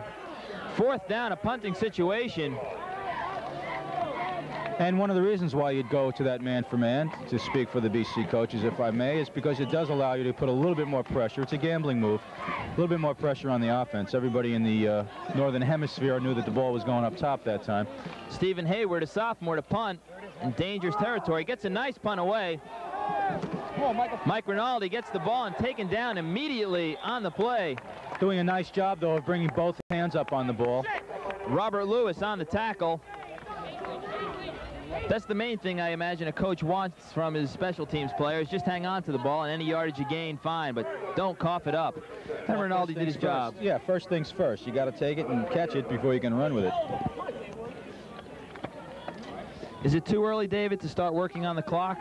Do you think we'll see the ball on the ground? Well, is it time to get conservative? You think they could get in trouble if they ice it? I don't think so. I think they're just going to continue to play their game. Pizzurro nowhere that time. Taken down by Farley. We're seeing a couple of new numbers in the game, though, now, Bill, so they may stay with their offensive scheme and not go too conservative, but just plug in a couple extra bodies, give them a little experience. Second down, call it 13. 2 minutes, 11 seconds remaining.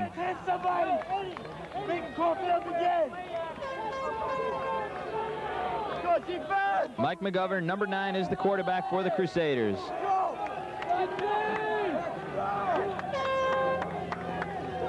Split backfield. The handoff goes to Vincey. He gets about 3 or 4. He's brought down. Again, Farley in on the tackle along with Cobell. It's nice to see St. Joe's defense not losing any of their tenacity. They're still popping out there. Ball is at the 40-yard line. 3rd and 10. These two teams, big rivals. We mentioned last year St. Joe's won 28-6, but this year, not much happiness on their sideline. Rizzi in motion. McGovern looks to throw. Pressured by Gaddy, gets the ball away. Incomplete. Nice rifle on that. Pass was intended for Rizzi, who limps back to the huddle. 4th and 10, we'll see a punt.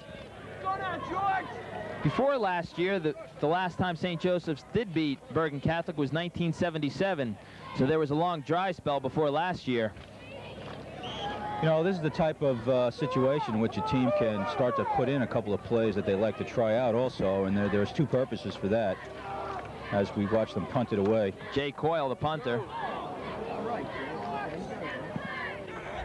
A short punt takes a St. Joe's roll, so the ball will be at the 27-yard line for the Green Knights. As I was saying, the 2 reasons are obvious. One is you want to see how the play works in game situation, but also a team down the line is going to be reviewing these films of the game today, and it's just one more wrinkle that a team down the line has to prepare for when they're scouting Bergen Catholic. Just one more thing that they have to worry about. So sometimes it serves a psychological factor too when they put in another look or another play or another person, some different personnel. Satola drops straight back, again pressured, gets the ball to Shepard, completes it, flips it back to That's a live ball too. He flipped it back to Cantone, who muffed it, but Shepard fell on it, and the Green Knights will keep possession after a 10-yard pickup. Still got the first down, I guess, or no, just slightly short of the first down. Okay, so call it 2nd and short. Little razzle-dazzle with 33 seconds remaining in the 3rd. It's getting very overcast. We may see some rain. We certainly hope not.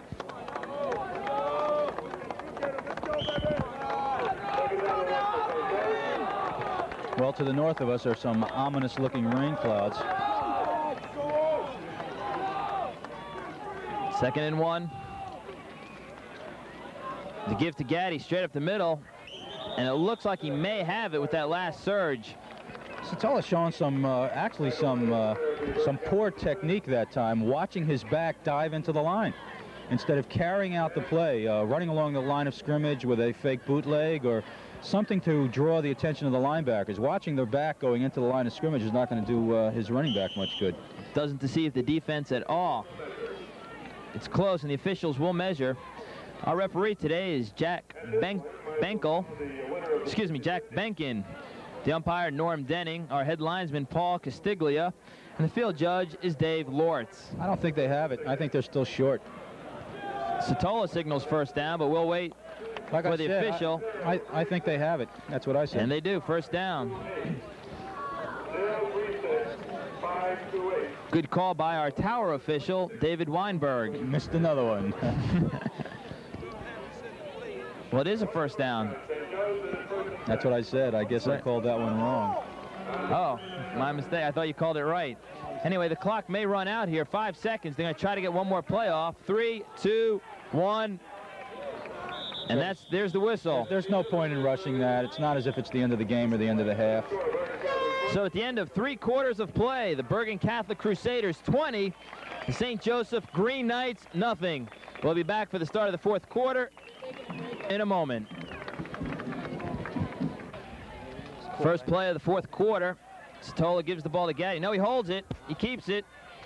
And he gets about 5 yards. Brian Satola on the carry. 2nd down and 5.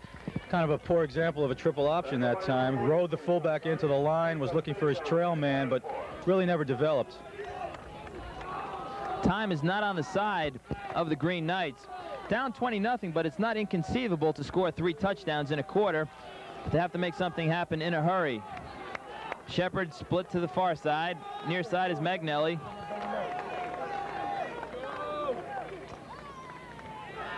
Satola looks to throw. Incomplete. Attempted for Magnelli.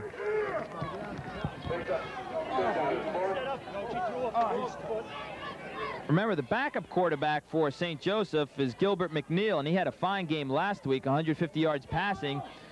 We may see him in this 4th quarter. Satola really hasn't been able to get onto his game. Got to give a lot of credit though, to BC. Excellent defensive effort. You know, up front, the pressure has been a bit much. Their defensive front, Waters, Laracy, Matasic, Wimes, and Zampardi all have played an excellent ball game. Cantone in motion. Satola fakes. He hits the tight end. Complete. That's Bartoli. First down. Basic tight end look in. Fake to the dive back. Pull it out. Drop it in. There's Bartoli, number 94. 1st and 10. Ball at the 40-yard line, just inside the 40 of BC. The Green Knights need a score. You know, and as the game progresses with this kind of score, too, you're going to see more and more of those kind of underneath passes.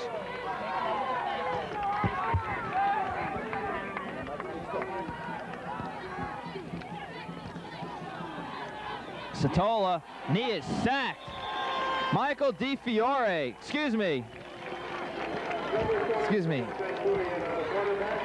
See who that was. Lost track of that. Kevin Toomey on the sack. Kevin's been giving the Green Knights headaches all day long.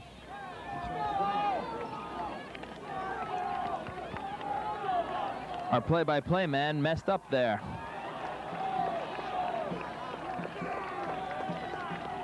That's okay. You're entitled to a couple now and again. Yeah. Hello, Bill. Let's get in the game now. Here's Satola back to pass. He's throwing deep. Incomplete. Ball attempted for Shepard. That's a timing pass again. We came back to that from the 1st quarter. Good coverage that time by Joe Rinaldi on the play.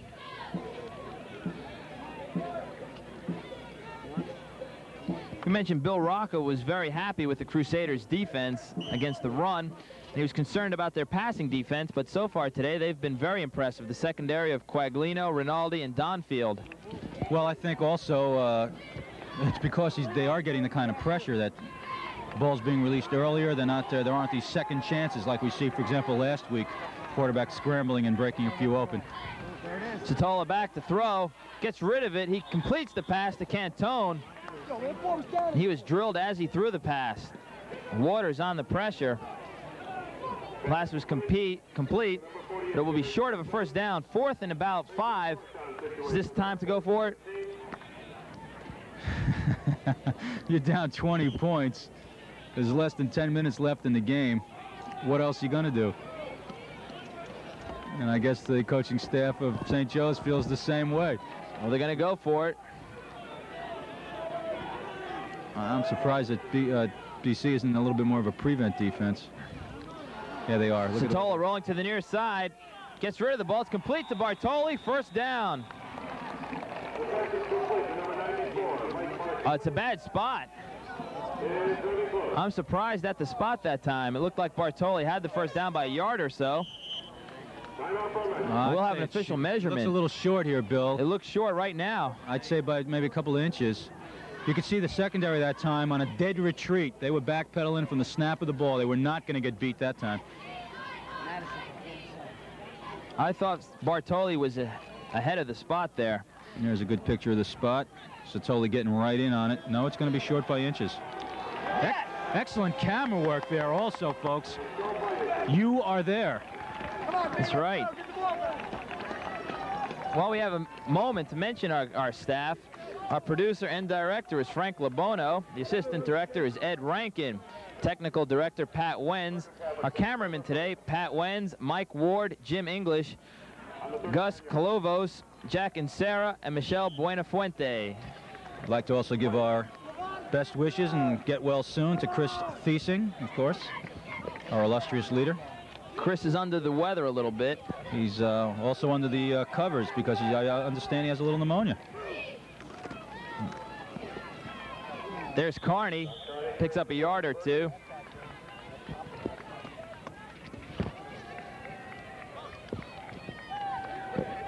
Tackle by 57, Wetzel Bell. Actually, so far it's been a rather flat second half. Not because the teams are not playing well, it's just that there isn't a lot of offense. And from a spectator's point of view, you like to see that ball go up and down the field. With the score 20-0, it's subdued the fans somewhat. St. Joe's fans perhaps a little bit more than the BC faithful. We're under 9 minutes, 8 minutes, 27 seconds remaining. Mike McGovern, the quarterback. He gives the ball that time again to Carney. Breaks a few tackles. He gets out past midfield. And a 19-yard pickup that time by Carney. He went down rather awkwardly that time, bending into his right leg in a direction that it's not really meant to go. He's still on the ground, as you see, number 43, Tom Carney. I would yank him out of here now.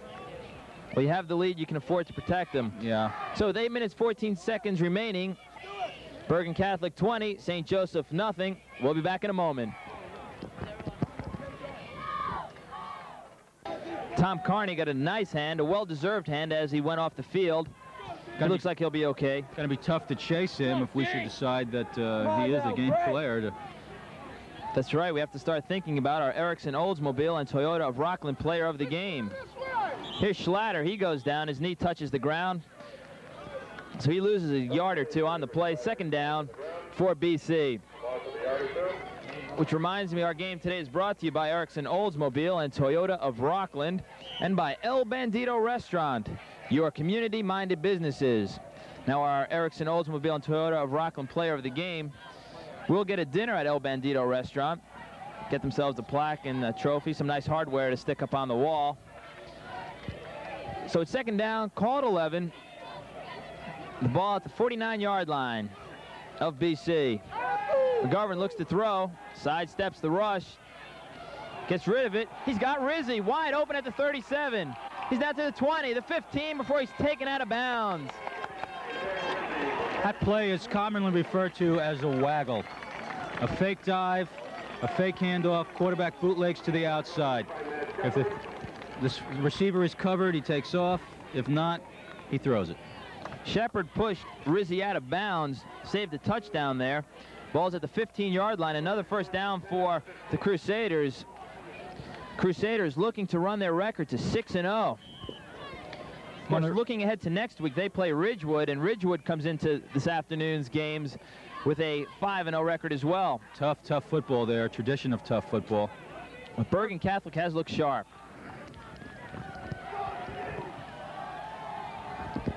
Rizzi in motion. Here's Carney, straight up the middle. Touchdown, Carney, 15 yards.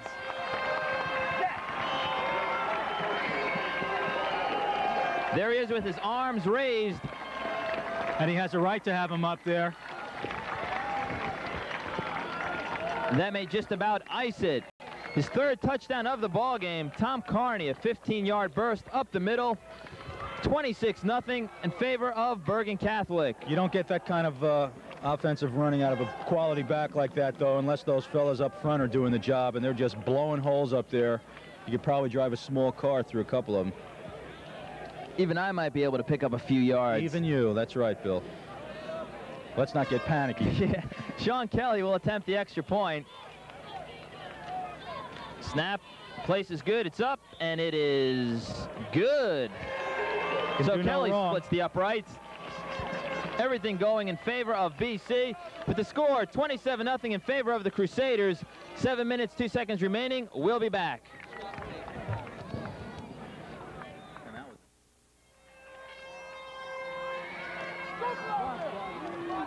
Kelly's kickoff is taken by Telemark, who gets out to the 30-yard line. So St. Joseph's down by 27 points. Now I imagine the goal is just to break the shutout. That time Vladimir Telemark, number 34, got into the ball game. Well, St. Joe's wants to be able to leave the field today and carry something positive with them into the practice week.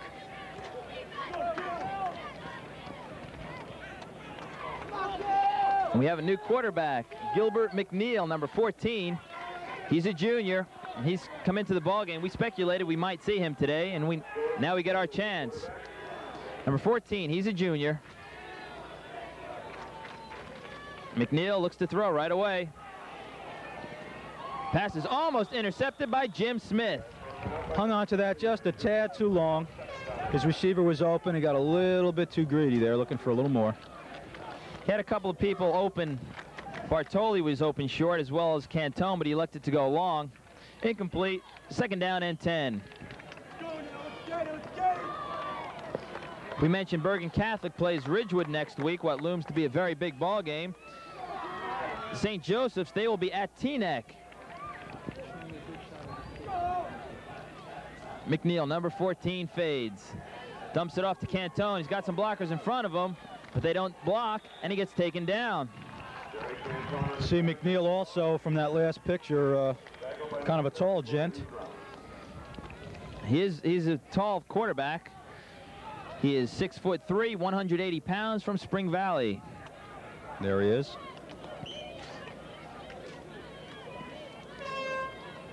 So it'll be 3rd down and 10. Completion netted no yards. Ed Drum made that last tackle. He's played a very strong game at linebacker. Alberto Mascaro could not play because of an injury, and Drum has filled in very well, number 54. So it's 3rd down and 10. Under 6 minutes to go here at St. Joseph Regional High School field. McNeil looks to throw, goes deep, looks for Moran. It's batted up in the air and intercepted. Joe Rinaldi on the interception, takes the ball out of bounds at the St. Joe's 49-yard line. I tell you, though, that was a nice pass. I know it was intercepted, and that sounds a little bit contradictory, but it had a nice touch to it. He set up very nicely. I'm told he also is a real good hoopster, Bill. McNeil is. All those Spring Valley guys are good hoopsters. I know. I'm one of them. Anyway, there's the Boston College. They did it again. Oh, my goodness. The Bergen Catholic cheerleaders right there in the red. They've had a lot to cheer about today. I knew I'd say Boston College. When I think BC, I think Boston College, plus with the gold helmets. And they've played like Boston College, Bergen Catholic. They played a whale of a football game. 27-0, 5 minutes, 30 seconds remaining in the 4th. New quarterback is in the ball game. Brian Harmon, 5'10". He hands the ball up the middle. Now, you saw there for a very quick second, number 10, the quarterback for BC, as the play began, carrying out the play, putting his hands on his hip, making it look like he still had the ball. That's an excellent sign. That's something you want your quarterback to do, to complete the play. You know what else? What we haven't mentioned is there's been a real lack of penalties today. Personal fouls, unsportsmanlike. You haven't seen any of that today. That's a testimony to the coaching staffs. That's a good point. Both teams well disciplined as far as penalties go. Harmon hands the ball off to Vinci. He gets about 3 yards. Call it 3rd down and 5. They're still banging out there. You can still hear the plastic. Well, we mentioned the large size of these teams. If you have 80 guys on a team and you slack off, hey, someone else will be in there for you next week. There's always someone breathing over your shoulder. Not to belabor the point, but when you get a team that's down by 27 points this late in the game, it can get real frustrating. And you can see high school players really lose their sense of discipline. And I think the fact that they haven't is a real testimony to the coaching staffs and to the kids themselves for being under control and being good sports. It's been a hard-hitting game. You've probably heard a lot of the pops on the field.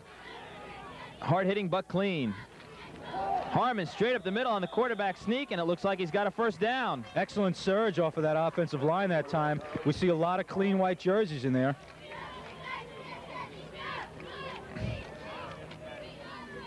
There's the BC offense patting each other on the head, encouraging. Although Bill Noble isn't one of those people with a clean uniform. Number 76, you see him there on your screen. There I'd like to get a shot. Oh, turn around, Bill. Come on, let's see how dirty you are on the front. It's always a good sign when an offensive lineman, the back of his jersey is clean. That means he's not getting pushed on his butt a lot. Yeah, I would say he's playing a bunch of defense, though. That's probably the reason why. Yeah. But to knock a man of that size backwards, you'd need a plow. A lot of new people coming into the ball game. 4 minutes exactly remaining. We have our 4-minute warning. So with a break in the action, the score BC 27, St. Joe's nothing. We'll be back. Because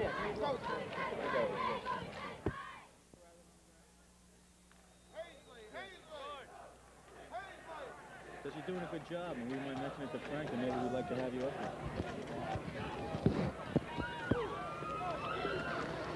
Here's the gift to Vinci. 1st down carry, gets about 2 yards. It'll be 2nd down and 8.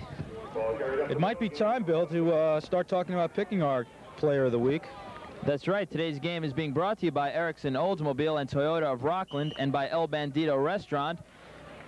And the Erickson Oldsmobile player of the game will get a dinner at El Bandito Restaurant. Your community-minded businesses. I have a good idea who it's going to be. We'll get to that in a second. 2nd down and 8. Well, you get half the vote, so you ought to have at least half an idea. That's right. I usually do have only half an idea.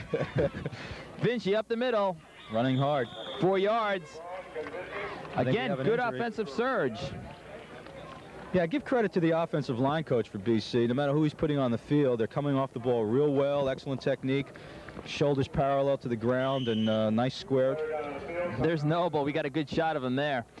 Unfortunately, we have another player injured. It's tough to see who it is right now. I'd rather not speculate. But while we have a moment, we would like to thank all the good people who have assisted us in today's broadcast. Hello, Bill. Mouth's getting dry. Maybe if it rains, I can drink some of the rainwater. Of course, we'd like to thank the coaches, Tony Karsich and Bill Rocca, and their staffs, the athletic departments of St. Joseph's and Bergen Catholic, as well as the administrations of both fine schools. Also, the people who have just assisted us up here in the booth. Right now, limping off is one of the St. Joe's players. Zendanowitz is coming off. Got bent over backwards on that play, too. Maybe a hyperextension of some sort on his knee, the way he's limping. Richard Zdanowicz. There's a great picture. The quarterback helping his lineman off the field. He's no fool. You like to see that. 3rd down and 4 for BC. They lead 27-0. Yeah, we know that.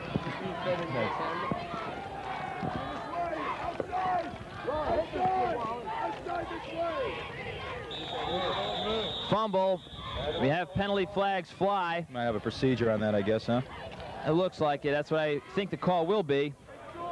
Well, my vote for player of the game this week, first of all, the runner-up would be the offensive line.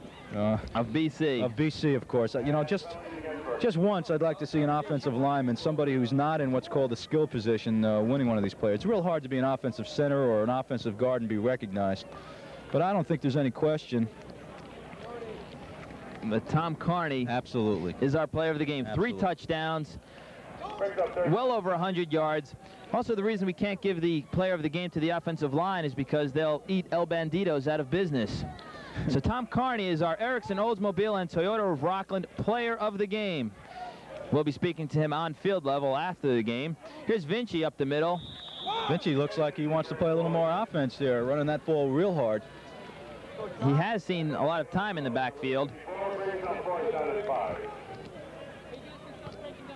There he is. Number 43, Tom Carney. In the jacket. Oh, no, I'm sorry. He's not wearing the jacket. He's standing next to the fellow with the jacket. He probably wishes he had the jacket. He looks a little bit chilly there. Yeah. But little does he know at this moment that he's our player of the game. He played a super game. We mentioned coming into the game that St. Joseph's would have to stop him, and they weren't able to. Well, you know, I don't want to belabor the point, but I think, again, a good deal of the reason is that offensive line, a super job. They dominated. Harmon looks to throw. He's going deep. He airs it out. Touchdown. Touchdown, Zaldivar. Louis Broken down Zaldivar. defensive coverage back there, Bill. On paper, that wasn't designed that way. 4th down and a 34-yard touchdown pass to Louis Zaldivar. Brian Harmon looking for some playing time. Second string quarterback comes in, airs it out, and gets the touchdown. He was given a lot of time. He just sat in that pocket and waited until he ran into the end zone. He was wide open for at least 15 yards. Are you surprised that they threw the ball deep, being 27-0 ahead? Yeah, a little bit. Yeah, I would think, considering the gentlemanliness of both coaches, that they won't want to run it up. Although you play to win, you play to put points on the board. You know, you can't tell a team to go out there and not score. Kelly attempts the extra point. It's up, and it is good. So with 1:25 remaining, the score, Bergen Catholic 34, St. Joseph nothing. We'll be back.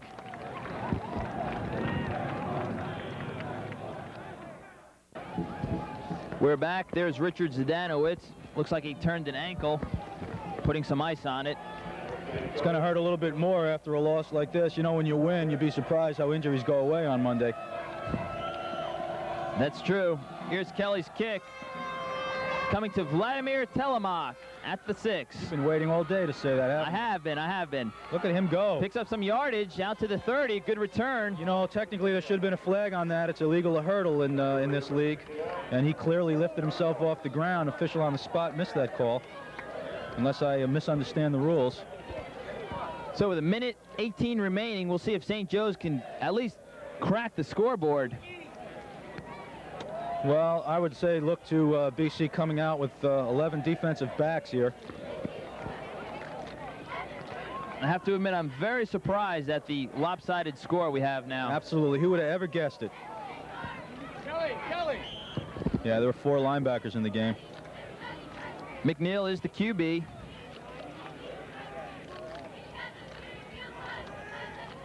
He's going back to throw. Completes the pass to number 1. John Marmo. Short pickup of about 4 yards. Under a minute now. Well, St. Joe's, as the final whistle goes, it's going to have to start thinking about next week, and their problems obviously are not insurmountable. You can't be 4-1 going into this game, now 4-2, without having something on the ball. I'm sure they'll fare well with an excellent coaching staff, an excellent program. Coach Tony Karsich, a very enthusiastic coach, and I'm sure he'll have his team ready to play against Teaneck next week. Here's Telemak, spins away, picks up some yards. Good speed for a first down. It's kind of exciting to watch. Where has he been?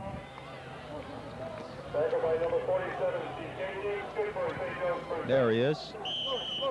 Good shot of Vladimir Telemak. St. Joe's takes a timeout, which gives us a chance to run down the scoring. Tom Carney in the first quarter scored on a 1-yard touchdown run. The kick failed. Carney set that up, of course, with the interception. Darren Rizzi, a 48-yard touchdown pass from Mike McGovern, made the score 12-0. Two-point conversion failed. So at halftime, 12-0 BC. In the third, Tom Carney, a 3-yard touchdown run, and he also ran in for 2 points to make it 20-0. In the fourth, Carney, his third touchdown of the game, 15-yard scamper up the middle. Kelly made the kick. It was 27-0 at that point. And Luis Aldavar, a 34-yard touchdown reception from Brian Harmon, the backup quarterback. Kelly made the kick, and that's where it stands. 34-0 Crusaders over the Green Knights. 23 seconds remaining. I'd like to remind everybody at this time, as time runs out in our game, to support their local athletic programs, support their local boosters. Keep these kids in programs, both extracurricular and athletic. Telemac picks up no yards on that last play. Again, our TKR sports crew, producer director Frank Labono, assistant director Ed Rankin, technical director Pat Wenz, and that's it. It's over. Final score, Bergen Catholic Crusaders 34, St. Joseph Regional Green Knights nothing. The Green Knights dropped to 5-1. Crusaders now 6-0 with a big meeting against Ridgewood next week. Player number. So Tom Carney, number 43, is our player of the game for BC, and we'll speak to him down at the field right after this. Let's get the hell out of here. Hi, I'm Randy Erickson of Erickson Oldsmobile and Toyota of Rockland. You know, we've always known the importance of making as many contributions to Rockland County as we can, and we have, especially to its youth. But none of this would be possible without our community, the people who make us go. Oldsmobile sales, Toyota sales, parts, service. They have invested their time in Erickson Oldsmobile and Toyota of Rockland to better serve you and your community. Come and experience what real authentic Mexican food tastes like at El Bandito. Now, El Bandito has even more tantalizing food to tempt your taste buds, and still the same favorites that you've always enjoyed. El Bandito restaurant has been serving authentic Mexican food for over a decade. So if you want real Mexican food, come to El Bandito in Spring Valley, New York, Middletown, New York, and in Orange, New Jersey. El Bandito. Bill Rogan along with David Weinberg, and our player of the game, our Erickson Oldsmobile and Toyota of Rockland player of the game, Tom Carney, along with BC coach Bill Rocca. Impressive game today, Tom. Very impressive. Did you expect it to be so easy? No, not at all. We knew St. Joe's had a quality team coming in. A lot of breaks went our way, and the score just came out on our side. Now, it appeared to us that the offensive line played very well. Those holes were very big. All across the front, they were blowing holes open all day. Kevin Toomey, Greg Emmer, Don Haas, Jay Hutchinson, Kevin O'Brien, and Billy Noble, and Jim Browning. You had 3 touchdowns today, so it's obvious that the offensive line has played well all season long. Yes, sir. David? You should get some points for diplomacy, as a smart running back always remembers the name of his front 5. Coach, during the week, congratulations, by the way, on an excellent game. During the week, you suggested to Bill in an interview that the team that made the fewest mistakes would probably come out winning. That was really prophetic, because that's really what the course of the game turned out to be. Yeah, I think what happened early on in the ball game was St. Joe showed some offensive firepower and got in close a couple times, and a couple breaks went our way with fumbles and interceptions, and then we were able to get our offense moving. We moved the ball up the field very well, and we got to 20 points before the half. In the second half, the kids were determined not to have a letdown, and we came out the second half and put that drive on, and you know, got that third touchdown, and then after that we had the one where we fumbled down and close, but you know, we just grabbed momentum, and at that point it was just our ball game. We just kept keeping the pressure on offensively and defensively, and we were able to put a few more in the end zone. Nobody would have really guessed before game time that the score would be as lopsided. I certainly have no explanation for it. How about you? No, I think that's why it's called a game. I think it's a situation where you can never predict what's going to happen. That's why it's a game played with some great athletes who go out there and do what they can. They've been coached all week, and you can never predict what's going to happen. It could have been a close ball game. It could have been a blowout. It could have been a blowout the other way. We're just fortunate to be on the right side of the 34-0. I'm sure circumstances could happen that we may see St. Joe's again, and a 34-0 ball game will have no bearing on what may happen the second time around if we all get to that state playoff. Yeah, well, testimony to that we mentioned both to you and the St. Joe's coaching staff is that we noticed no penalties in the nature of personal fouls or anything that would be unsportsmanlike that I remember. Anyway, and I think that's a testimony to both you and the coaching staff of St. Joe's for doing an excellent job. Congratulations, and for the rest of the season. Thank you very much. Coach Rocco, one quick question.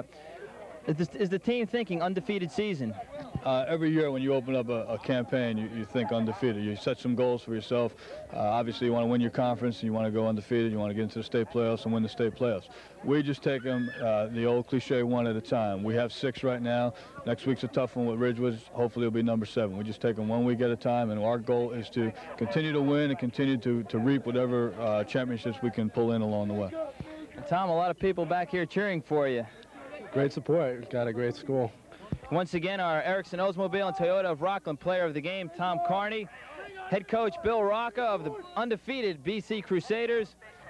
Along with, I'm Bill Rogan for David Weinberg. Thanks for joining us. Tune in next week on TKR Channel 30. Until then, see ya.